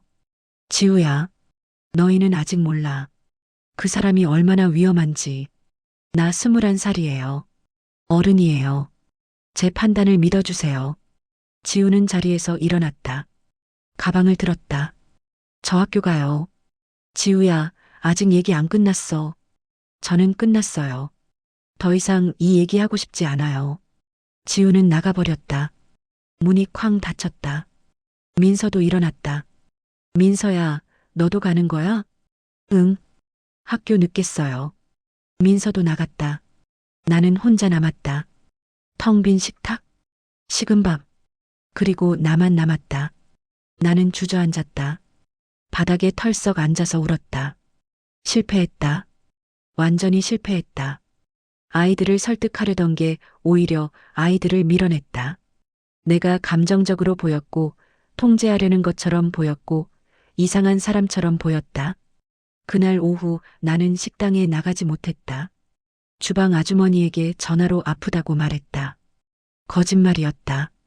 몸이 아픈 게 아니라 마음이 아팠다. 집에 혼자 앉아 있었다. 창밖을 바라보았다. 시장 거리가 보였다. 사람들이 오가고 장사가 이루어지고 일상이 흘러갔다. 하지만 내 일상은 멈춰 있었다. 저녁이 되었다. 아이들이 돌아왔다. 하지만 나와 눈도 마주치지 않았다. 각자 방으로 들어가 문을 닫았다. 나는 저녁을 차렸지만 아무도 나오지 않았다. 애들아, 저녁 먹어. 나는 문 밖에서 불렀다. 대답이 없었다. 배 안 고파요. 민서의 목소리가 들렸다. 차갑고 딱딱한 목소리. 나는 식탁에 혼자 앉았다. 밥을 먹으려 했지만 목으로 넘어가지 않았다. 숟가락을 내려놓았다. 눈물이 또 나왔다. 밤이 깊었다. 나는 잠들 수 없었다. 방문 밖에서 아이들의 목소리가 들렸다. 속삭이는 소리. 무슨 얘기를 하는지 궁금했다. 나는 문에 귀를 기울였다. 오빠, 우리 어떡하지? 모르겠어. 엄마가 너무 심하게 나오시니까. 아빠는 정말 그렇게 나쁜 사람이었을까? 잘 모르겠어. 근데 엄마가 거짓말할 이유는 없잖아. 그치만 엄마 요즘 너무 이상해. 아빠 얘기만 나오면 완전 다른 사람 돼. 트라우마가 있나 봐. 과거에 뭔가 있었던 건 맞는 것 같아. 그럼 우리 어떻게? 아빠 계속 만날 거야? 응, 나는 만날 거야. 죽기 전에 한 번쯤은 봐야지. 우리 아빠인데. 나는 듣고 있을 수 없었다. 방으로 돌아와 침대에 누웠다. 베개에 얼굴을 묻고 울었다. 소리 내지 않으려고 입을 막았다. 아이들이 나를 외면하고 있었다. 내 비명은 아이들에게 닿지 않았다. 오히려 아이들을 더 멀리 밀어냈다. 나는 완전히 고립되었다. 10년을 함께 살아온 아이들이 이제는 낯선 그 사람 편에 서 있었다. 이렇게 무너지는 건가? 10년을 버텨왔는데, 10년을 지켜왔는데, 모든 것이 한순간에 무너지는 건가? 다음 날 아침 나는 결심했다. 더 이상 참을 수 없었다. 아이들이 내 말을 듣지 않는다면 직접 그 사람을 찾아가야 했다. 끝을 내야 했다. 나는 식당에 가지 않았다. 대신 시장 골목을 돌아다니며 그를 찾았다. 민서가 말했던 장소들, 지우가 만났다던 카페들, 한 곳 한 곳 찾아다녔다. 오후가 되어서야 그를 발견했다. 시장 입구 근처 벤치에 앉아 있었다. 야윈 뒷모습, 구부정한 등. 10년 전의 그와는 너무나 달랐다. 하지만 나는 알아볼 수 있었다. 나는 걸어갔다. 다리가 떨렸지만 멈추지 않았다. 그 앞에 섰다. 그는 고개를 들었다. 나를 보더니 놀란 표정을 지었다. 수진아, 아이들한테서 떨어져. 나는 차갑게 말했다. 그는 잠시 말이 없다가 천천히 일어섰다. 수진아, 앉자. 얘기 좀 하자. 앉을 것도 없어. 내가 할 말만 들어. 나는 숨을 깊이 들이쉬었다. 떨리는 목소리를 가다듬었다. 아이들한테 거짓말하지 마. 내가 무슨 짓을 했는지 나는 다 기억해. 매일 밤 술 마시고 들어와서 나를 때린 것, 물건 던지고 소리 지르고 머리채 잡고 끌고 다닌 것. 다 기억해. 그는 고개를 숙였다. 알아. 나도 다 기억해. 정말 미안해. 미안하다고? 미안하다는 말로 다 되는 줄 알아? 10년 동안 내가 얼마나 고생했는지 알아? 모르지. 어떻게 알겠어. 내가 너무 못됐어. 너한테도 아이들한테도. 그는 눈물을 흘렸다. 하지만 나는 동정하지 않았다. 예전에도 봤던 눈물이었다. 사과할 때마다 흘리던 그 눈물. 그만 울어. 그 눈물 소용없어. 나한테도 아이들한테도. 수진아, 나 정말 변했어. 술도 끊었고 상담도 받았고. 믿을 수 없어. 넌 맨날 변했다고 했잖아. 맨날 다시는 안 그러겠다고 했잖아. 근데 결국 또 그랬어. 나는 소리쳤다. 주변 사람들이 쳐다봤다. 하지만 신경 쓰지 않았다. 아이들한테 거짓말하지 마. 내가 피해자인 척하지 마. 내가 오해했다고 말하지 마. 진실은 내가 가해자고 나는 피해자야. 그걸 인정해. 그는 고개를 끄덕였다. 인정해. 다 내 잘못이야. 그럼 아이들한테 진실을 말해. 내가 나한테 뭘 했는지, 왜 우리가 도망쳤는지. 그럼 아이들이 날 증오할 텐데. 당연하지. 넌 증오받아 마땅해. 그는 눈물을 닦았다. 한참을 침묵하다가 말했다. 수진아, 나 진짜 얼마 안 남았어. 의사가 3개월이래. 죽기 전에 아이들한테 용서받고 싶어? 그건 내 욕심이야. 내가 원하는 거지.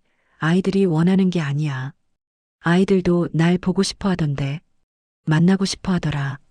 그건 내가 거짓말을 해서 그래. 진실을 모르니까 그래. 나는 다시 소리쳤다. 목이 쉬었다. 그는 한숨을 쉬었다. 수진아, 우리 이렇게 만나서 싸우지 말자. 나도 할 말이 있어. 무슨 말? 넌 너무 과거에 사로잡혀 있어. 10년 전 일을 아직도 붙잡고 있잖아. 나는 믿을 수 없었다. 지금 나보고 과거에 사로잡혀 있다고? 그게 당연한 거 아니야? 내가 나한테 한 짓을 어떻게 잊어? 잊으라는 게 아니야. 근데 용서는 할 수 있잖아. 사람은 변할 수 있어. 용서? 내가 용서를 바라. 10년 동안 우리가 어떻게 살았는지도 모르면서 그래서 미안하다잖아. 근데 아이들도 이제 어른이야. 스스로 판단할 수 있어.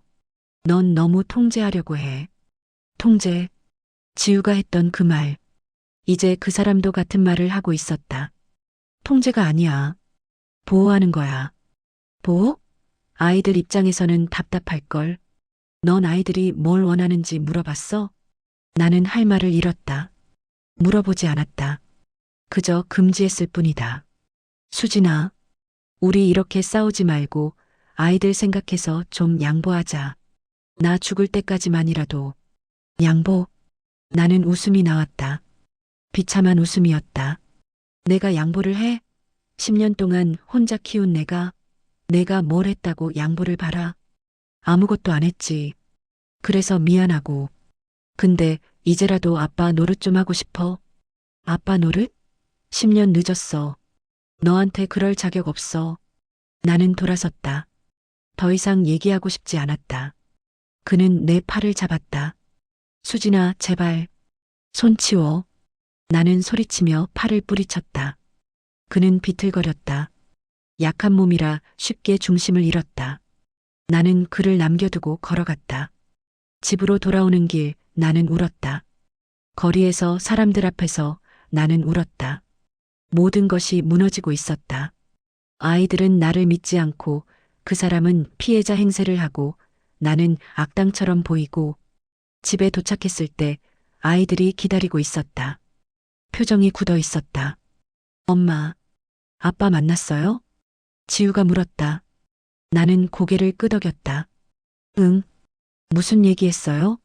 아이들한테서 떨어지라고 했어. 민서가 한숨을 쉬었다. 엄마, 우리 결정은 우리가 할 거예요.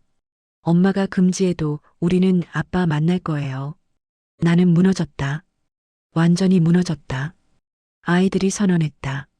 더 이상 내 말을 듣지 않겠다고. 알았어. 너희 맘대로 해. 나는 방으로 들어갔다. 문을 닫았다. 그리고 침대에 쓰러졌다. 10년 동안 쌓아온 모든 것이 무너졌다. 나는 혼자였다. 완전히 혼자였다. 일주일이 지났다. 아이들은 더 이상 나를 피하지 않았다. 하지만 예전 같지 않았다.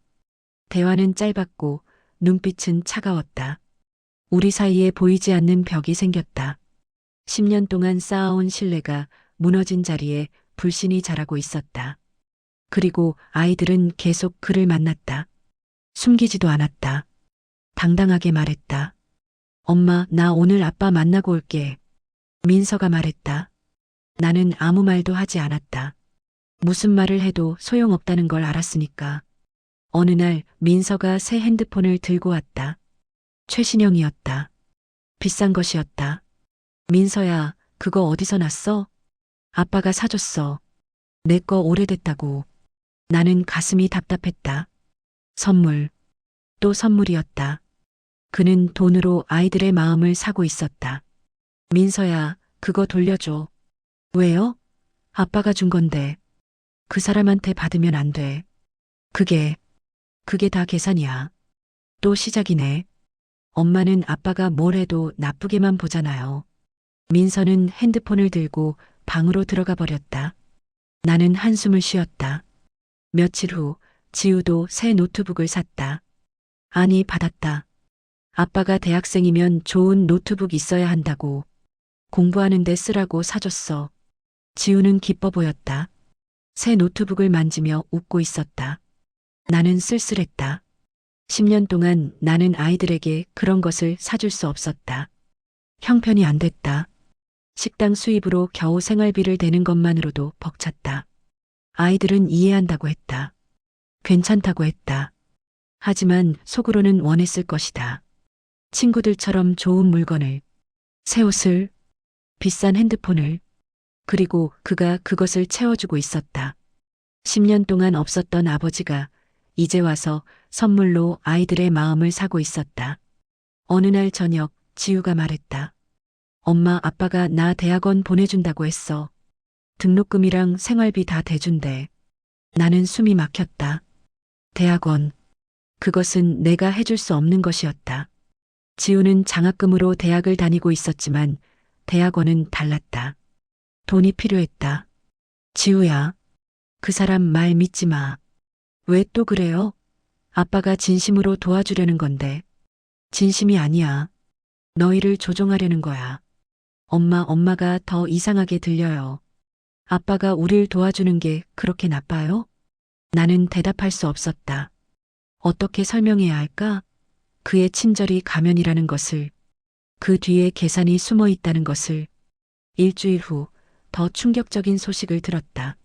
엄마, 아빠가 우리 집 월세 내준대. 엄마 힘들잖아. 식당 일만으로는 벅차잖아. 민서가 말했다. 나는 경악했다. 뭐라고? 월세를? 응. 아빠가 자기 재산 좀 있다고. 우리한테 쓰고 싶대. 엄마가 고생하는 거 보기 싫대. 나는 손이 떨렸다. 이건 선을 넘는 것이었다. 우리 생활비까지 손을 뻗치다니. 절대 안 돼. 그 돈 받으면 안 돼. 왜요? 엄마가 힘든 거 아빠도 알아요. 도와주겠다는데 왜 거절해요? 그건 우리를 묶어두려는 거야. 돈으로 우리를 통제하려는 거라고. 엄마가 통제하는 거 아니에요? 아빠가 뭘 해줘도 싫다고만 하잖아요. 민서는 화를 냈다. 그리고 방으로 들어가 버렸다. 나는 그 자리에 무너졌다. 그는 계획적으로 움직이고 있었다. 선물로 시작해서 경제적 지원까지 아이들의 마음을 완전히 장악하고 있었다. 그리고 나를 고립시키고 있었다.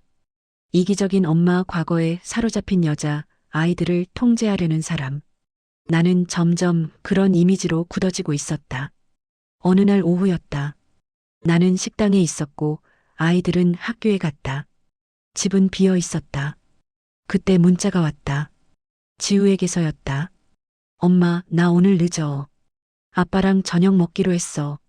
민서도 같이. 나는 한숨을 쉬었다. 또 그를 만나는구나. 나는 일찍 집에 가기로 했다. 혼자 있고 싶었다. 오후 4시쯤 집에 도착했다. 문을 열고 들어섰다. 그리고 얼어붙었다. 거실에 누군가 있었다. 소파에 앉아 있는 남자. 남편이었다. 왜 여기 있어? 내 목소리는 떨렸다. 그는 천천히 고개를 돌렸다. 그리고 웃었다. 차갑고 서늘한 미소였다. 왔구나, 수진아. 그 목소리, 그 톤, 나는 알 수 있었다. 이건 예전의 그였다. 인자한 아버지의 가면을 벗은 진짜 그. 어떻게 들어왔어? 지우가 열쇠 복사해줬어. 나보고 가끔 들러도 된다고. 나는 숨이 막혔다. 지우가 열쇠를? 나가. 지금 당장 나가. 왜? 여긴 내 아이들이 사는 집인데. 나한테도 권리 있잖아. 그는 일어섰다. 천천히 나를 향해 걸어왔다. 나는 뒤로 물러섰다. 등이 문에 닿았다. 10년 동안 참 잘 숨었더라. 찾느라 고생했어. 그의 눈빛이 변했다. 예전에 봤던 그 눈빛. 차갑고 날카롭고 위협적인. 가까이 오지 마. 왜? 무서워? 아직도? 그는 비웃었다. 한 걸음 더 다가왔다. 나는 몸을 떨었다. 수진아, 넌 내 손바닥 아니야. 10년 전에도 지금도. 무슨 소리야? 아이들 봤지? 이제 다 내 편이야. 너 혼자 뭐라고 해봤자 아무도 안 믿어. 넌 이제 외톨이야. 나는 온몸이 얼어붙었다. 그가 웃었다. 승리한 사람의 웃음이었다. 선물도 주고 돈도 대주고 착한 아빠 코스프레 하느라 힘들었어. 근데 효과는 좋더라. 애들이 완전히 넘어왔잖아. 너 처음부터 계획한 거였어? 당연하지. 넌 진짜 내가 반성했다고 믿었어? 병들어서 착해졌다고? 그는 비웃으며 말했다. 암은 진짜야. 죽는 것도 진짜고. 근데 그게 날 착하게 만들지는 않았어. 오히려 더 화가 나더라. 죽기 전에 너한테 복수하고 싶었어. 복수? 그 단어에 나는 오한이 들었다. 복수? 무슨 복수? 넌 날 버렸잖아. 아이들 데리고 도망쳤잖아. 나 혼자 남겨두고. 그게 얼마나 치욕적이었는지 알아? 그의 목소리가 높아졌다. 분노가 묻어났다. 주변 사람들이 다 알았어. 아내한테 버림받은 남자. 그게 나였어. 창피했어. 분했어. 그건 내가 나를 때려서 그래. 내 잘못이잖아. 내 잘못? 아직도 그 소리 하네. 그는 손을 들어 나를 가리켰다. 나는 움찔했다. 수진아, 이제 내 차례야. 10년 동안 아이들 키우느라 고생했지? 근데 이제 그 아이들이 날 선택했어. 너 말고 나를. 아이들이 진실을 알면. 진실? 누가 믿겠어? 증거도 없잖아. 넌 그냥 과거에 집착하는 히스테리 여자로 보일 뿐이야. 나는 눈물이 났다. 분하고 억울하고 무섭고. 왜 이래? 죽을 거면서 왜 이렇게까지 해? 죽기 전에 내가 무너지는 걸 보고 싶어서. 내가 10년 동안 쌓아온 거 다 무너지는 거. 그게 내 마지막 소원이야. 그는 다가왔다. 내 턱을 잡았다. 거칠게. 나는 비명을 지르려 했지만 목소리가 나오지 않았다. 기억나? 예전처럼 떨고 있네. 10년이 지나도 안 변했어. 그의 소나기가 강했다. 아팠다. 10년 전의 공포가 되살아났다. 나는 그의 손을 뿌리치려 했지만 힘이 없었다. 이제 이 집은 내 거야. 아이들도 내 거고. 넌 여기 있어도 되고 나가도 돼. 어차피 아무도 내 편 아니니까. 나는 눈물을 흘리며 그를 바라봤다. 10년 전에도 이랬다. 이렇게 무력했다. 아무것도 할 수 없었다. 좀 웃어봐. 예전처럼. 기억나지? 내가 화났을 때 내가 어떻게 했는지. 그는 내 뺨을 쓰다듬었다. 나는 온몸에 소름이 돋았다. 역겨웠다. 무서웠다. 미안하다고 빌었지. 울면서 다시는 화나게 하지 않겠다고. 근데 결국 또 화나게 했잖아. 그래서 또 맞았고. 제발 그만해. 내 목소리는 떨렸다. 그는 만족스러운 표정을 지었다. 그래, 그 목소리. 그 떨리는 목소리. 그게 듣고 싶었어. 그는 나를 놓아줬다. 나는 벽에 기대어 주저앉았다. 다리에 힘이 풀렸다. 암 때문에 힘이 없어서 다행이야. 예전 같았으면 진짜 때렸을 텐데. 지금은 그럴 힘도 없네. 그는 쓸쓸히 웃으며 소파로 돌아갔다. 앉으면서 숨을 헐떡였다. 정말로 몸이 약한 것 같았다. 하지만 그 눈빛만큼은 살아있었다. 아기로 가득한 눈빛. 수진아, 앞으로 잘 지내보자. 우리 가족이잖아. 아이들도 원하고. 가족?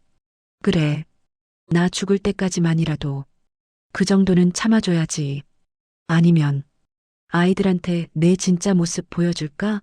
얼마나 히스테리컬한지, 얼마나 과거에 집착하는지. 협박이었다. 노골적인 협박.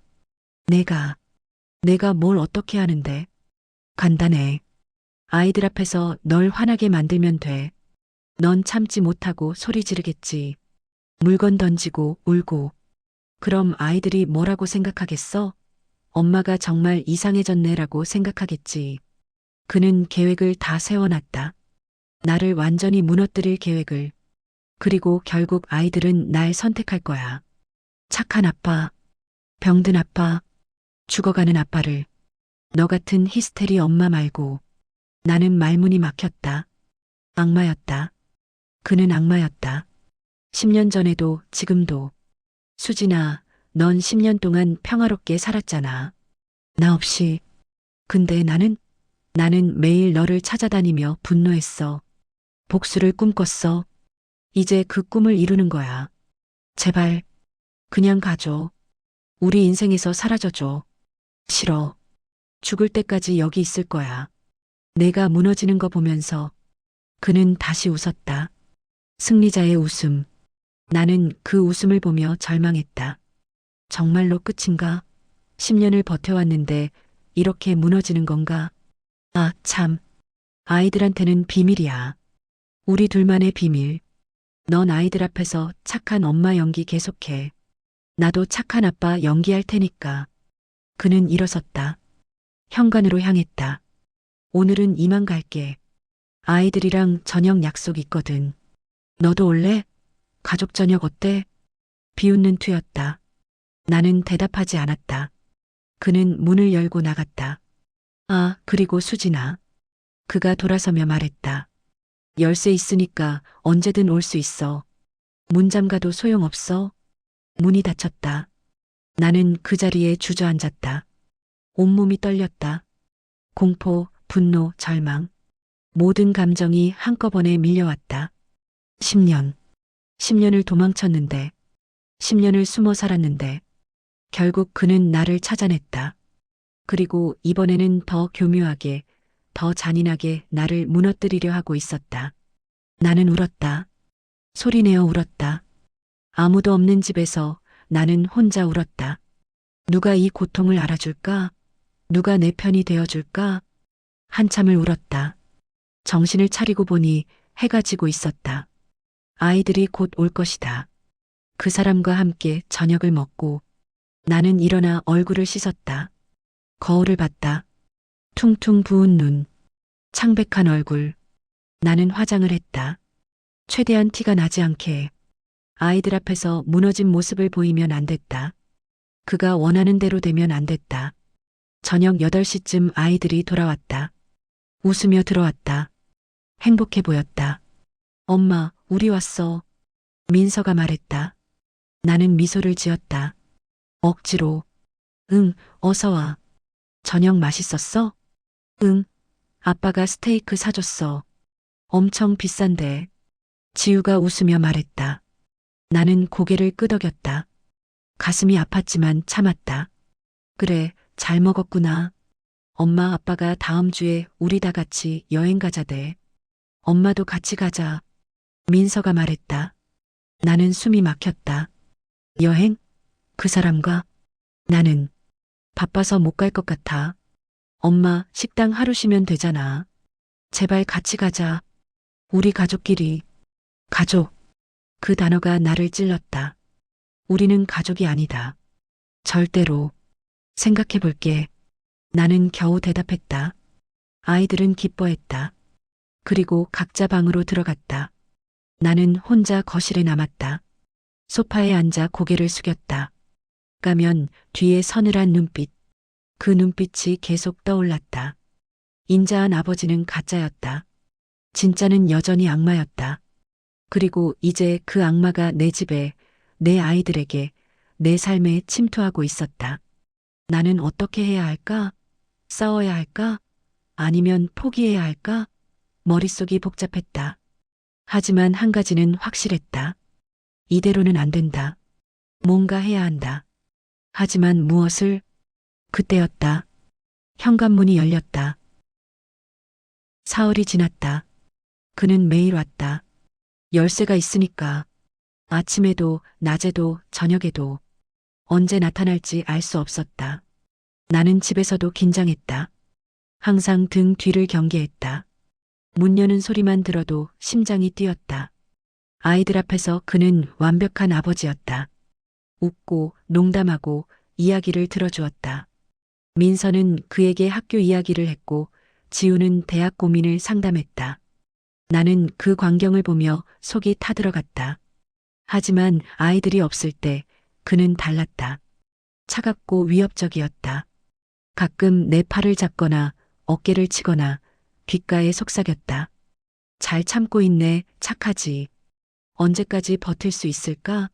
아이들이 보는 앞에서 무너지면 재밌을 텐데. 나는 참았다. 이를 악물고 참았다. 아이들 앞에서 무너질 수 없었다. 그가 원하는 대로 될 수 없었다. 그날은 목요일 오후였다. 나는 식당 일을 마치고 집에 일찍 왔다. 몸이 안 좋았다. 며칠째 잠을 제대로 못 잤다. 스트레스로 두통이 심했다. 집에 들어서자마자 나는 알았다. 그가 있다는 것을. 거실에서 TV 소리가 들렸다. 또 왔어? 나는 지친 목소리로 말했다. 그는 소파에서 고개를 돌렸다. 왔지. 여긴 이제 내 집이기도 하니까. 나는 한숨을 쉬며 부엌으로 갔다. 물을 마셨다. 진통제를 꺼냈다. 머리 아파? 스트레스 받나 보네. 그가 부엌으로 들어왔다. 나는 뒤로 물러섰다. 가까이 오지 마. 왜? 뭐 할 것 같아? 그는 비웃었다. 한 걸음 더 다가왔다. 수진아, 넌 아직도 날 무서워하네. 10년이 지났는데도. 당연하지. 넌 괴물이니까. 나는 떨리는 목소리로 대답했다. 그의 얼굴이 굳었다. 괴물? 나를 괴물이라고? 그는 갑자기 내 팔을 잡았다. 세게. 나는 비명을 참았다. 조심해, 말. 아이들 들으면 어쩌려고. 아파, 놓아줘. 예전에도 이렇게 빌었지. 놓아달라고. 그만하라고. 근데 내가 들어줬어? 안 들어줬지. 그는 내 팔을 더 세게 비틀었다. 나는 신음을 참았다. 눈물이 흘렀다. 울지 마. 아이들 오면 어떻게 설명할 거야? 엄마가 또 히스테리 부렸다고 할 거야? 제발, 제발 그만해. 그때였다. 현관문이 열리는 소리가 들렸다. 엄마, 나왔어. 지우의 목소리였다. 그는 즉시 내 팔을 놓았다. 표정이 바뀌었다. 다정한 아버지의 얼굴로. 지우 왔구나. 그는 부엌을 나가려 했다. 하지만 지우가 먼저 부엌으로 들어왔다. 그리고 멈춰섰다. 지우는 우리를 바라봤다. 나를 그리고 남편을. 나는 재빨리 눈물을 닦았다. 하지만 늦었다. 지우가 봤다. 엄마, 왜 울어? 아, 아니야. 양파 썰다가. 거짓말이었다. 도마에는 아무것도 없었다. 지우는 의심스러운 눈으로 나를, 그리고 남편을 번갈아 봤다. 지우야, 아빠랑 엄마가 얘기 중이었어. 괜찮아. 남편이 웃으며 말했다. 하지만 그 순간 지우와 남편의 눈이 마주쳤다. 그리고 나는 봤다. 남편의 눈빛이 변하는 것을. 찰나의 순간이었지만 가면이 벗겨졌다. 차갑고 위협적이고 잔인한 눈빛. 진짜 그의 눈빛. 지우는 얼어붙었다. 온몸이 굳은 것처럼 보였다. 그 눈빛을 봤구나. 아버지의 진짜 얼굴을. 남편은 재빨리 표정을 바꿨다. 다시 미소를 지었다. 지우야, 배고프지? 아빠가 뭐 시켜줄까? 하지만 지우는 대답하지 않았다. 그저 멍하니 아버지를 바라보고 있었다. 지우야? 응. 지우는 천천히 뒤로 물러섰다. 그리고 방으로 들어갔다. 문을 닫았다. 남편은 불편한 표정을 지었다. 뭔가 잘못됐다는 것을 느낀 것 같았다. 나갈게. 그는 서둘러 나갔다. 문이 닫혔다. 나는 그 자리에 서 있었다. 지우가 봤구나. 진실을. 한참 후 나는 지우 방문을 두드렸다. 지우야, 엄마 좀 들어가도 될까? 대답이 없었다. 나는 조심스럽게 문을 열었다. 지우는 침대에 앉아 있었다. 고개를 숙이고, 지우야, 엄마. 지우가 고개를 들었다. 눈이 빨갛게 충혈되어 있었다. 아빠 눈빛 봤어. 나는 가슴이 뭉클했다. 지우가 말을 이었다. 그 눈빛 무서웠어. 완전히 다른 사람 같았어. 아빠가 아닌 것 같았어. 지우야, 엄마가 맞았구나. 아빠는 연기하고 있었던 거구나. 지우는 울기 시작했다. 나는 아이를 끌어안았다. 같이 울었다. 미안해, 엄마가 미안해. 진작 믿어줬어야 했는데. 아니야, 내가 미안해. 엄마 말을 안 들어서, 엄마를 의심해서. 우리는 한참을 안고 울었다. 10년 만에, 아니, 어쩌면 처음으로 우리는 진심으로 서로를 이해했다. 엄마, 그동안 얼마나 무서웠어? 지우가 떨리는 목소리로 물었다. 많이 무서웠어. 지금도 무서워. 엄마, 우리 어떡해? 아빠가 계속 오잖아. 열쇠도 있고. 모르겠어. 엄마도 모르겠어.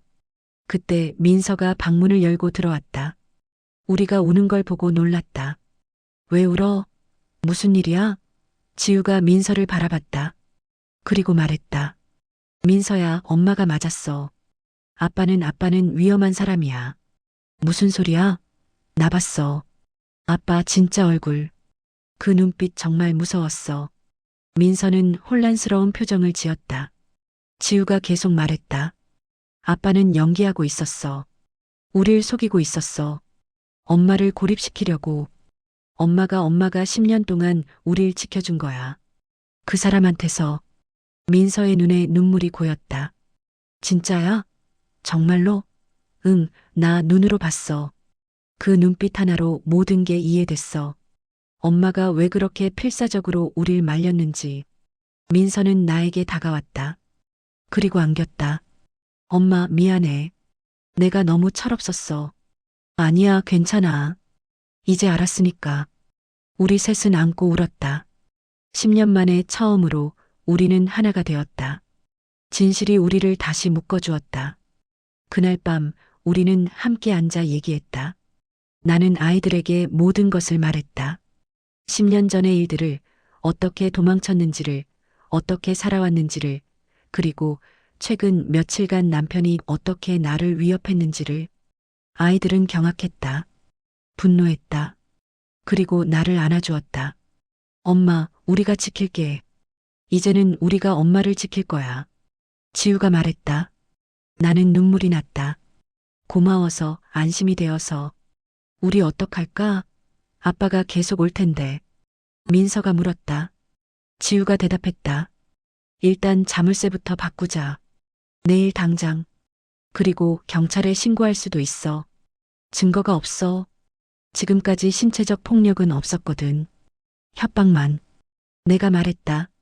지우는 생각에 잠겼다. 그럼 녹음하자. 다음에 오면 핸드폰으로 몰래 녹음하는 거야. 협박하는 거.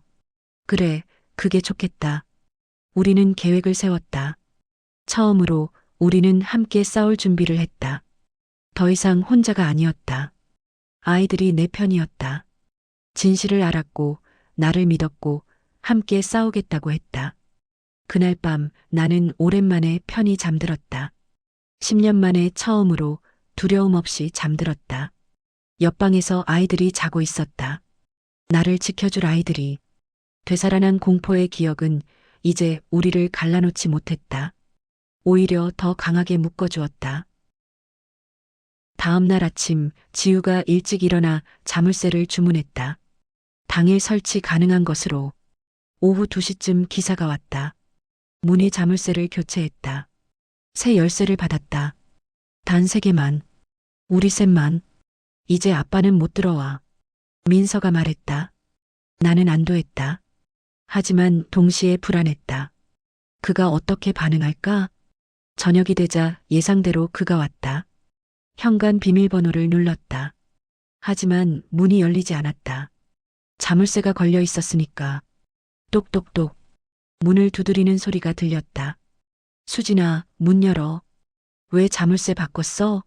나는 대답하지 않았다. 아이들과 함께 거실에 앉아 있었다. 지우가 내 손을 잡았다. 수진아, 문 열라고. 아이들도 있잖아. 목소리가 높아졌다. 화난 목소리. 진짜 그의 목소리.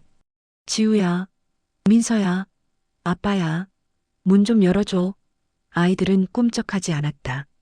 민서가 작게 속삭였다. 엄마 무서워. 괜찮아.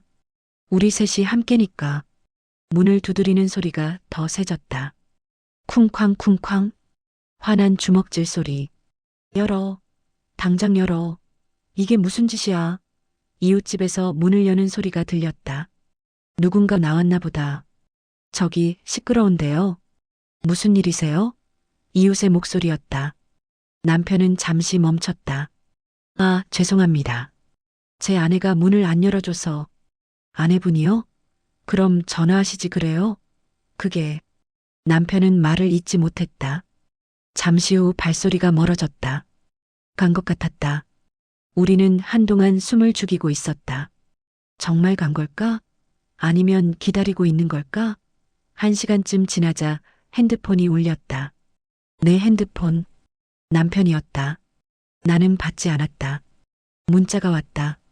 수진아, 장난 그만해. 자물쇠 왜 바꿨어? 나 화났어. 내일 얘기하자. 나는 핸드폰을 내려놓았다. 지우가 물었다.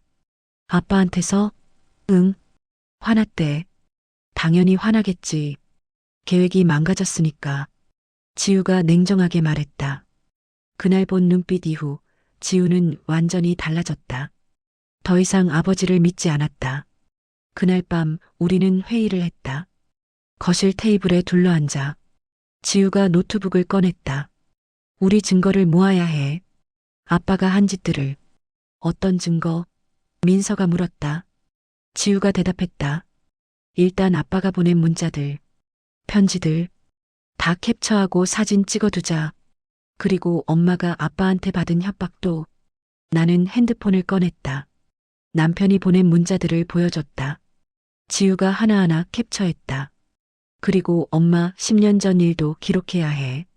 최대한 상세하게. 날짜, 장소, 어떤 폭력이 있었는지. 나는 고개를 끄덕였다. 힘들겠지만 해야 했다. 며칠 동안 나는 과거를 기록했다. 노트에 하나하나 적어 내려갔다. 2015년 3월 처음 맞았던 날. 뺨을 때렸다. 이유는 저녁이 늦었다는 것. 2015년 6월 두 번째. 주먹으로 배를 쳤다. 술에 취해서. 2016년 1월 머리채를 잡아 끌었다. 거실 바닥에 쓰러졌다. 머리가 깨졌다. 병원도 못 갔다. 2016년 4월 갈비뼈 골절. 숨쉬기 힘들었다. 한 달 동안 고통받았다. 글을 쓰는 동안 눈물이 계속 흘렀다. 손이 떨렸다. 하지만 멈추지 않았다. 이것이 증거였다. 진실의 기록이었다. 지우는 내 기록을 보고 충격받았다. 엄마, 이렇게까지. 지우는 울었다. 미안해. 진작 알았어야 했는데. 아니야. 내 잘못이 아니야. 나는 아이를 안아주었다. 민서도 기록을 보았다. 그리고 결심한 듯 말했다. 나도 증거 찾을게. 아빠가 준 선물들 다 사진 찍어둘게. 그게 아빠가 우릴 회유하려 했다는 증거니까. 지우도 고개를 끄덕였다. 아빠가 보낸 편지들도 다 모으자. 그 편지들 보면 알 수 있어. 얼마나 계획적으로 우릴 속였는지. 일주일 동안 우리는 증거를 모았다. 문자, 편지, 선물 영수증, 내 기록, 그리고 지우가 몰래 녹음한 남편의 협박 음성. 모든 것을 정리했다. 지우가 폴더로 만들어 저장했다. 이제 경찰에 가야 해. 지우가 말했다. 나는 두려웠다. 경찰이 믿어줄까? 10년 전 일인데? 증거도 완벽하지 않은데? 엄마, 괜찮아. 우리가 함께 가. 우리가 증언할게. 민서가 내 손을 잡았다. 우리는 다음 날 경찰서에 갔다. 경찰관은 우리 이야기를 들었다. 증거를 보았다. 그리고 말했다. 10년 전 일은 공소시효가 지났을 수 있습니다. 하지만 최근의 협박과 불법 침입은 신고 가능합니다. 접근금지 명령을 신청할 수 있어요. 우리는 접근금지 명령을 신청했다. 법원에 제출할 서류를 작성했다. 나는 떨리는 손으로 서명했다. 지우와 민서도 서명했다. 우리는 함께 싸우고 있었다. 일주일 후 법원에서 연락이 왔다. 임시 접근금지 명령이 발부되었다. 남편은 우리 집 반경 100m 이내로 접근할 수 없었다. 연락도 금지되었다. 위반 시 처벌받는다. 나는 안도했다. 드디어 법이 나를 보호해 주는구나. 엄마, 이제 안전해. 지우가 웃으며 말했다. 나는 눈물을 흘렸다. 고마워. 너희가 없었으면 못했을 거야. 우리가 함께 했으니까.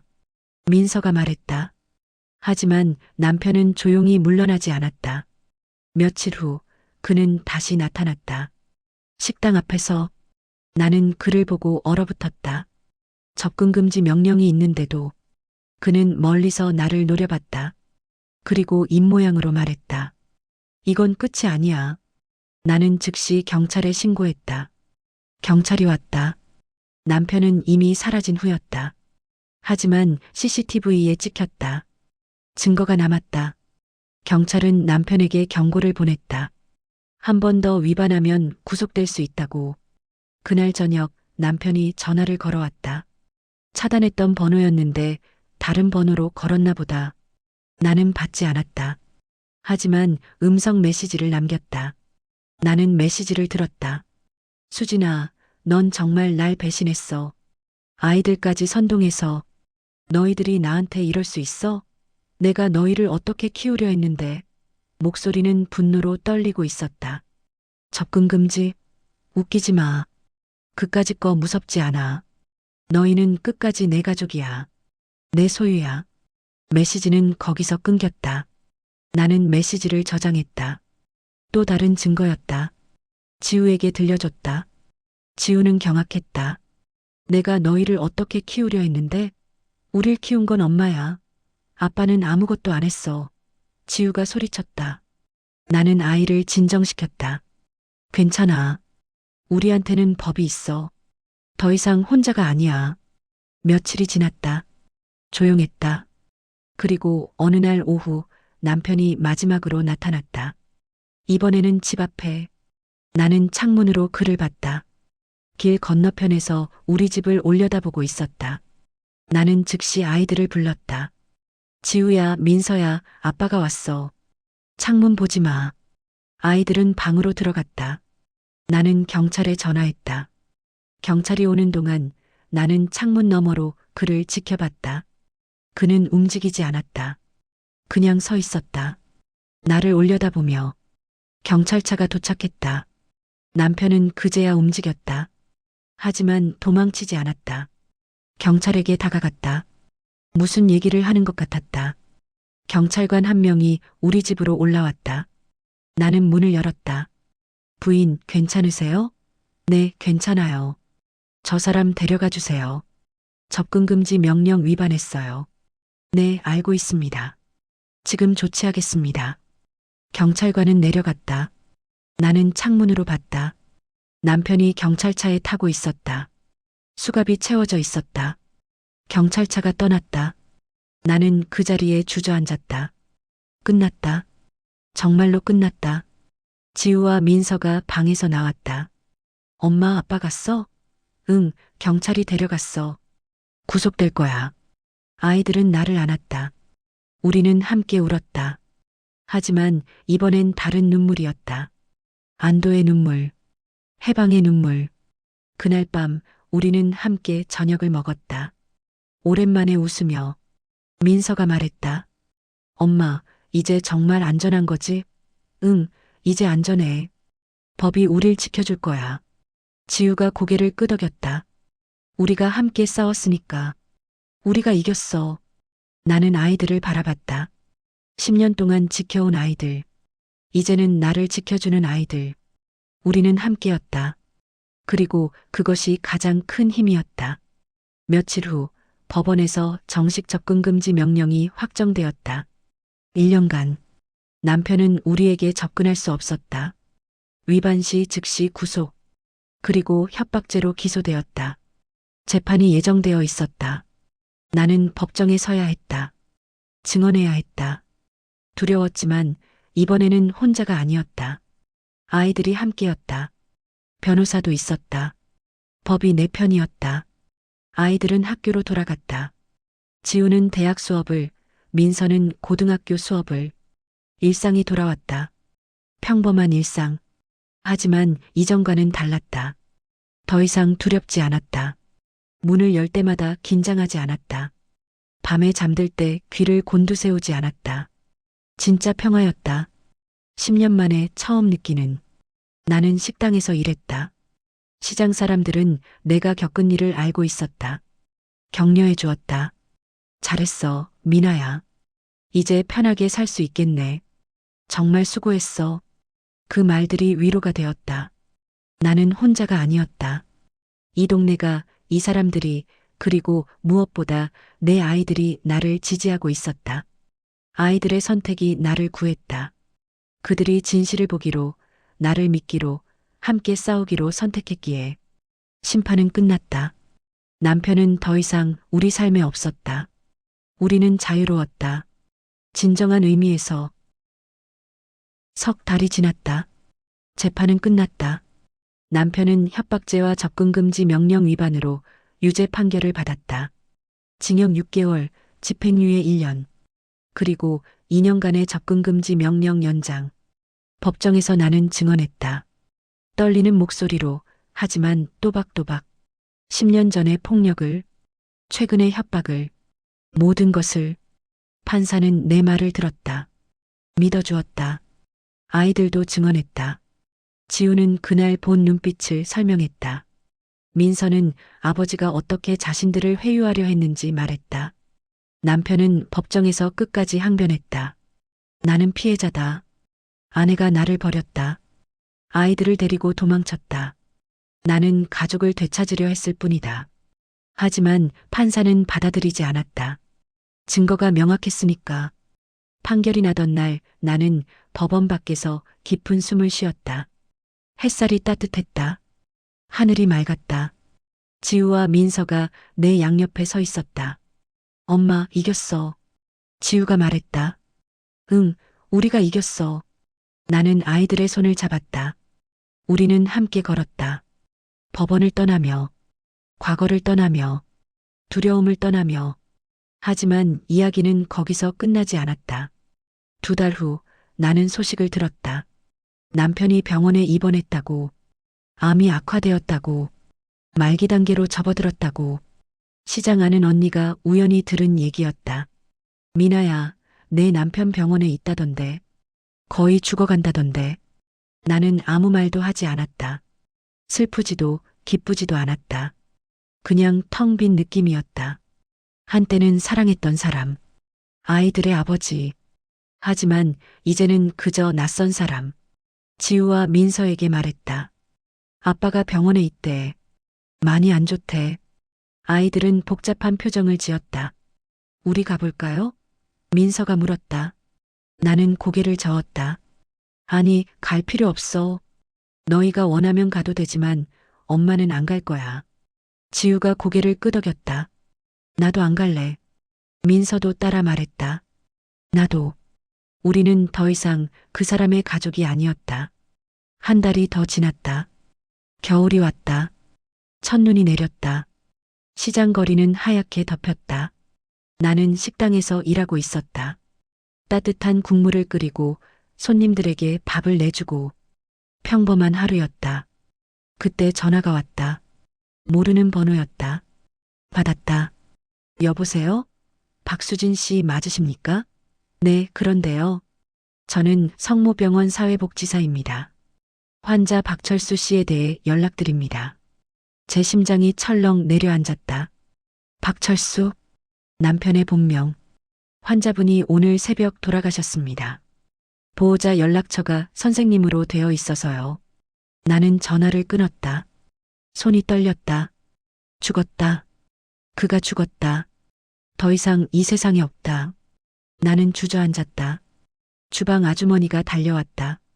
미나야, 무슨 일이야? 남편이요. 죽었대요. 아주머니는 나를 안아주었다. 나는 울지 않았다. 눈물이 나오지 않았다. 그저 멍하니 앉아 있었다. 집에 와서 아이들에게 말했다. 아빠가 돌아가셨어. 아이들은 침묵했다. 한참을.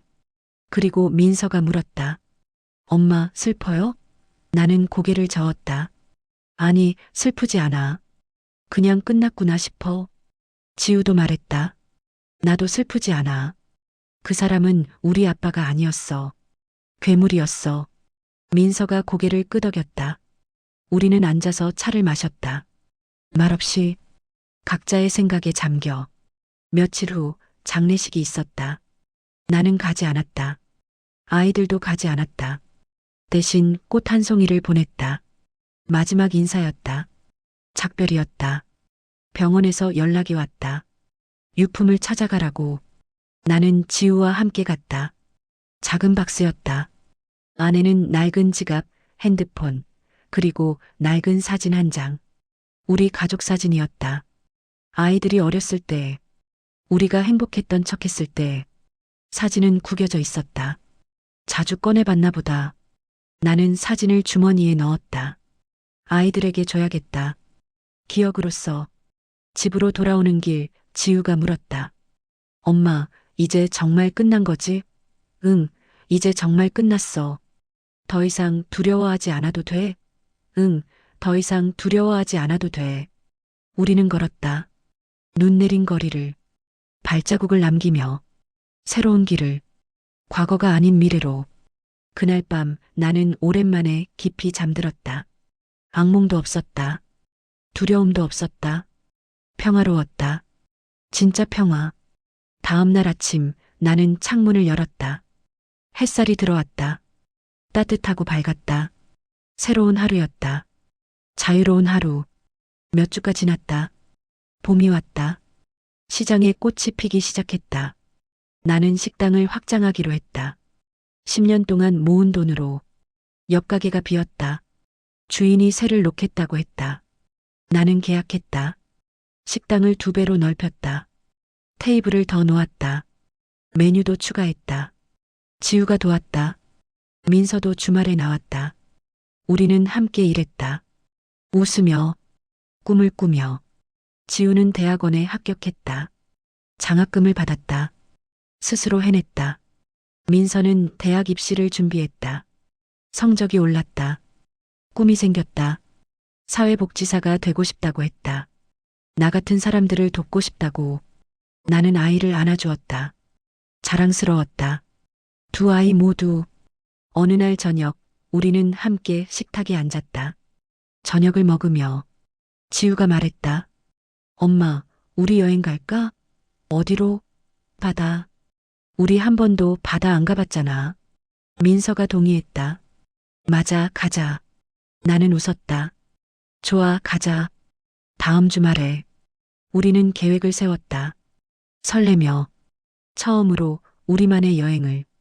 그날 밤 나는 침대에 누워 천장을 바라봤다. 10년. 10년을 도망쳤다. 숨어 살았다. 두려워했다. 하지만 이제는 아니다. 더 이상 도망자가 아니다. 자유인이다. 당당한 사람이다. 내 이름으로 사는 사람. 박수진. 아니, 김미나. 2 이름 모두 나다. 과거와 현재, 상처와 치유, 모두 나를 만들었다. 나는 옆방에서 들리는 소리에 귀 기울였다. 지우와 민서가 웃고 있었다. 무슨 얘기를 하는지 모르겠지만 행복한 소리였다. 그 소리가 나를 채웠다. 따뜻함으로, 희망으로, 사랑으로. 아이들은 자랐다. 강해졌다. 그리고 나도. 우리는 함께 싸웠고 함께 이겼다. 상처는 남았다. 기억도 남았다. 하지만 그것들이 우리를 정의하지 않는다. 우리는 살아남았다. 그 이상을 해냈다. 우리는 치유되고 있었다. 주말이 왔다. 우리는 바다로 갔다. 3시간을 차를 타고 창밖으로 풍경이 지나갔다. 도시가 들판이 산이 그리고 마침내 바다가 보였다. 푸르고 넓었다. 끝이 없어 보였다. 우리는 차에서 내렸다. 신발을 벗었다. 모래를 밟았다. 따뜻했다. 파도 소리가 들렸다. 철썩철썩 리듬이 있었다. 평화로웠다. 민서가 달렸다. 바다를 향해 웃으며 지우도 따라갔다. 나는 그 뒤를 걸었다. 천천히 바람이 불었다. 머리카락이 날렸다. 짠 냄새가 났다. 자유의 냄새. 파도가 발을 적셨다. 차가웠지만 기분 좋았다. 나는 눈을 감았다. 깊이 숨을 쉬었다. 내쉬었다. 과거를, 두려움을, 분노를 모두 바다로 보냈다. 엄마, 아이들이 불렀다. 나는 눈을 떴다. 아이들이 웃고 있었다. 손을 흔들며 나는 걸어갔다. 그들에게로. 우리는 손을 잡았다. 셋이서 동그랗게 파도를 바라보며 우리는 살아있었다. 함께였다. 그리고 자유로웠다. 진정으로 해가 지기 시작했다. 하늘이 붉게 물들었다. 아름다웠다. 새로운 시작의 색. 우리는 그 풍경을 바라봤다. 말없이, 하지만 모든 것을 나누며 과거의 고통, 현재의 평화, 미래의 희망. 바다는 계속 출렁였다. 파도는 계속 밀려왔다. 그리고 우리는 거기 서 있었다. 무너지지 않고 함께. 이것이 우리의 이야기다. 폭력에서 벗어난 여자. 아니, 세 사람. 엄마와 두 아이. 도망자에서 생존자로. 생존자에서 자유인으로. 우리는 해냈다. 10년이 걸렸지만, 피와 땀과 눈물이 있었지만, 우리는 해냈다. 그리고 이제 우리는 산다. 진정으로, 두려움 없이, 당당하게, 서로를 보듬으며, 상처를 치유하며, 새로운 하루를 맞이하며, 바다처럼 넓은 세상에서 우리의 이야기를 써내려가며, 끝이 아닌 시작으로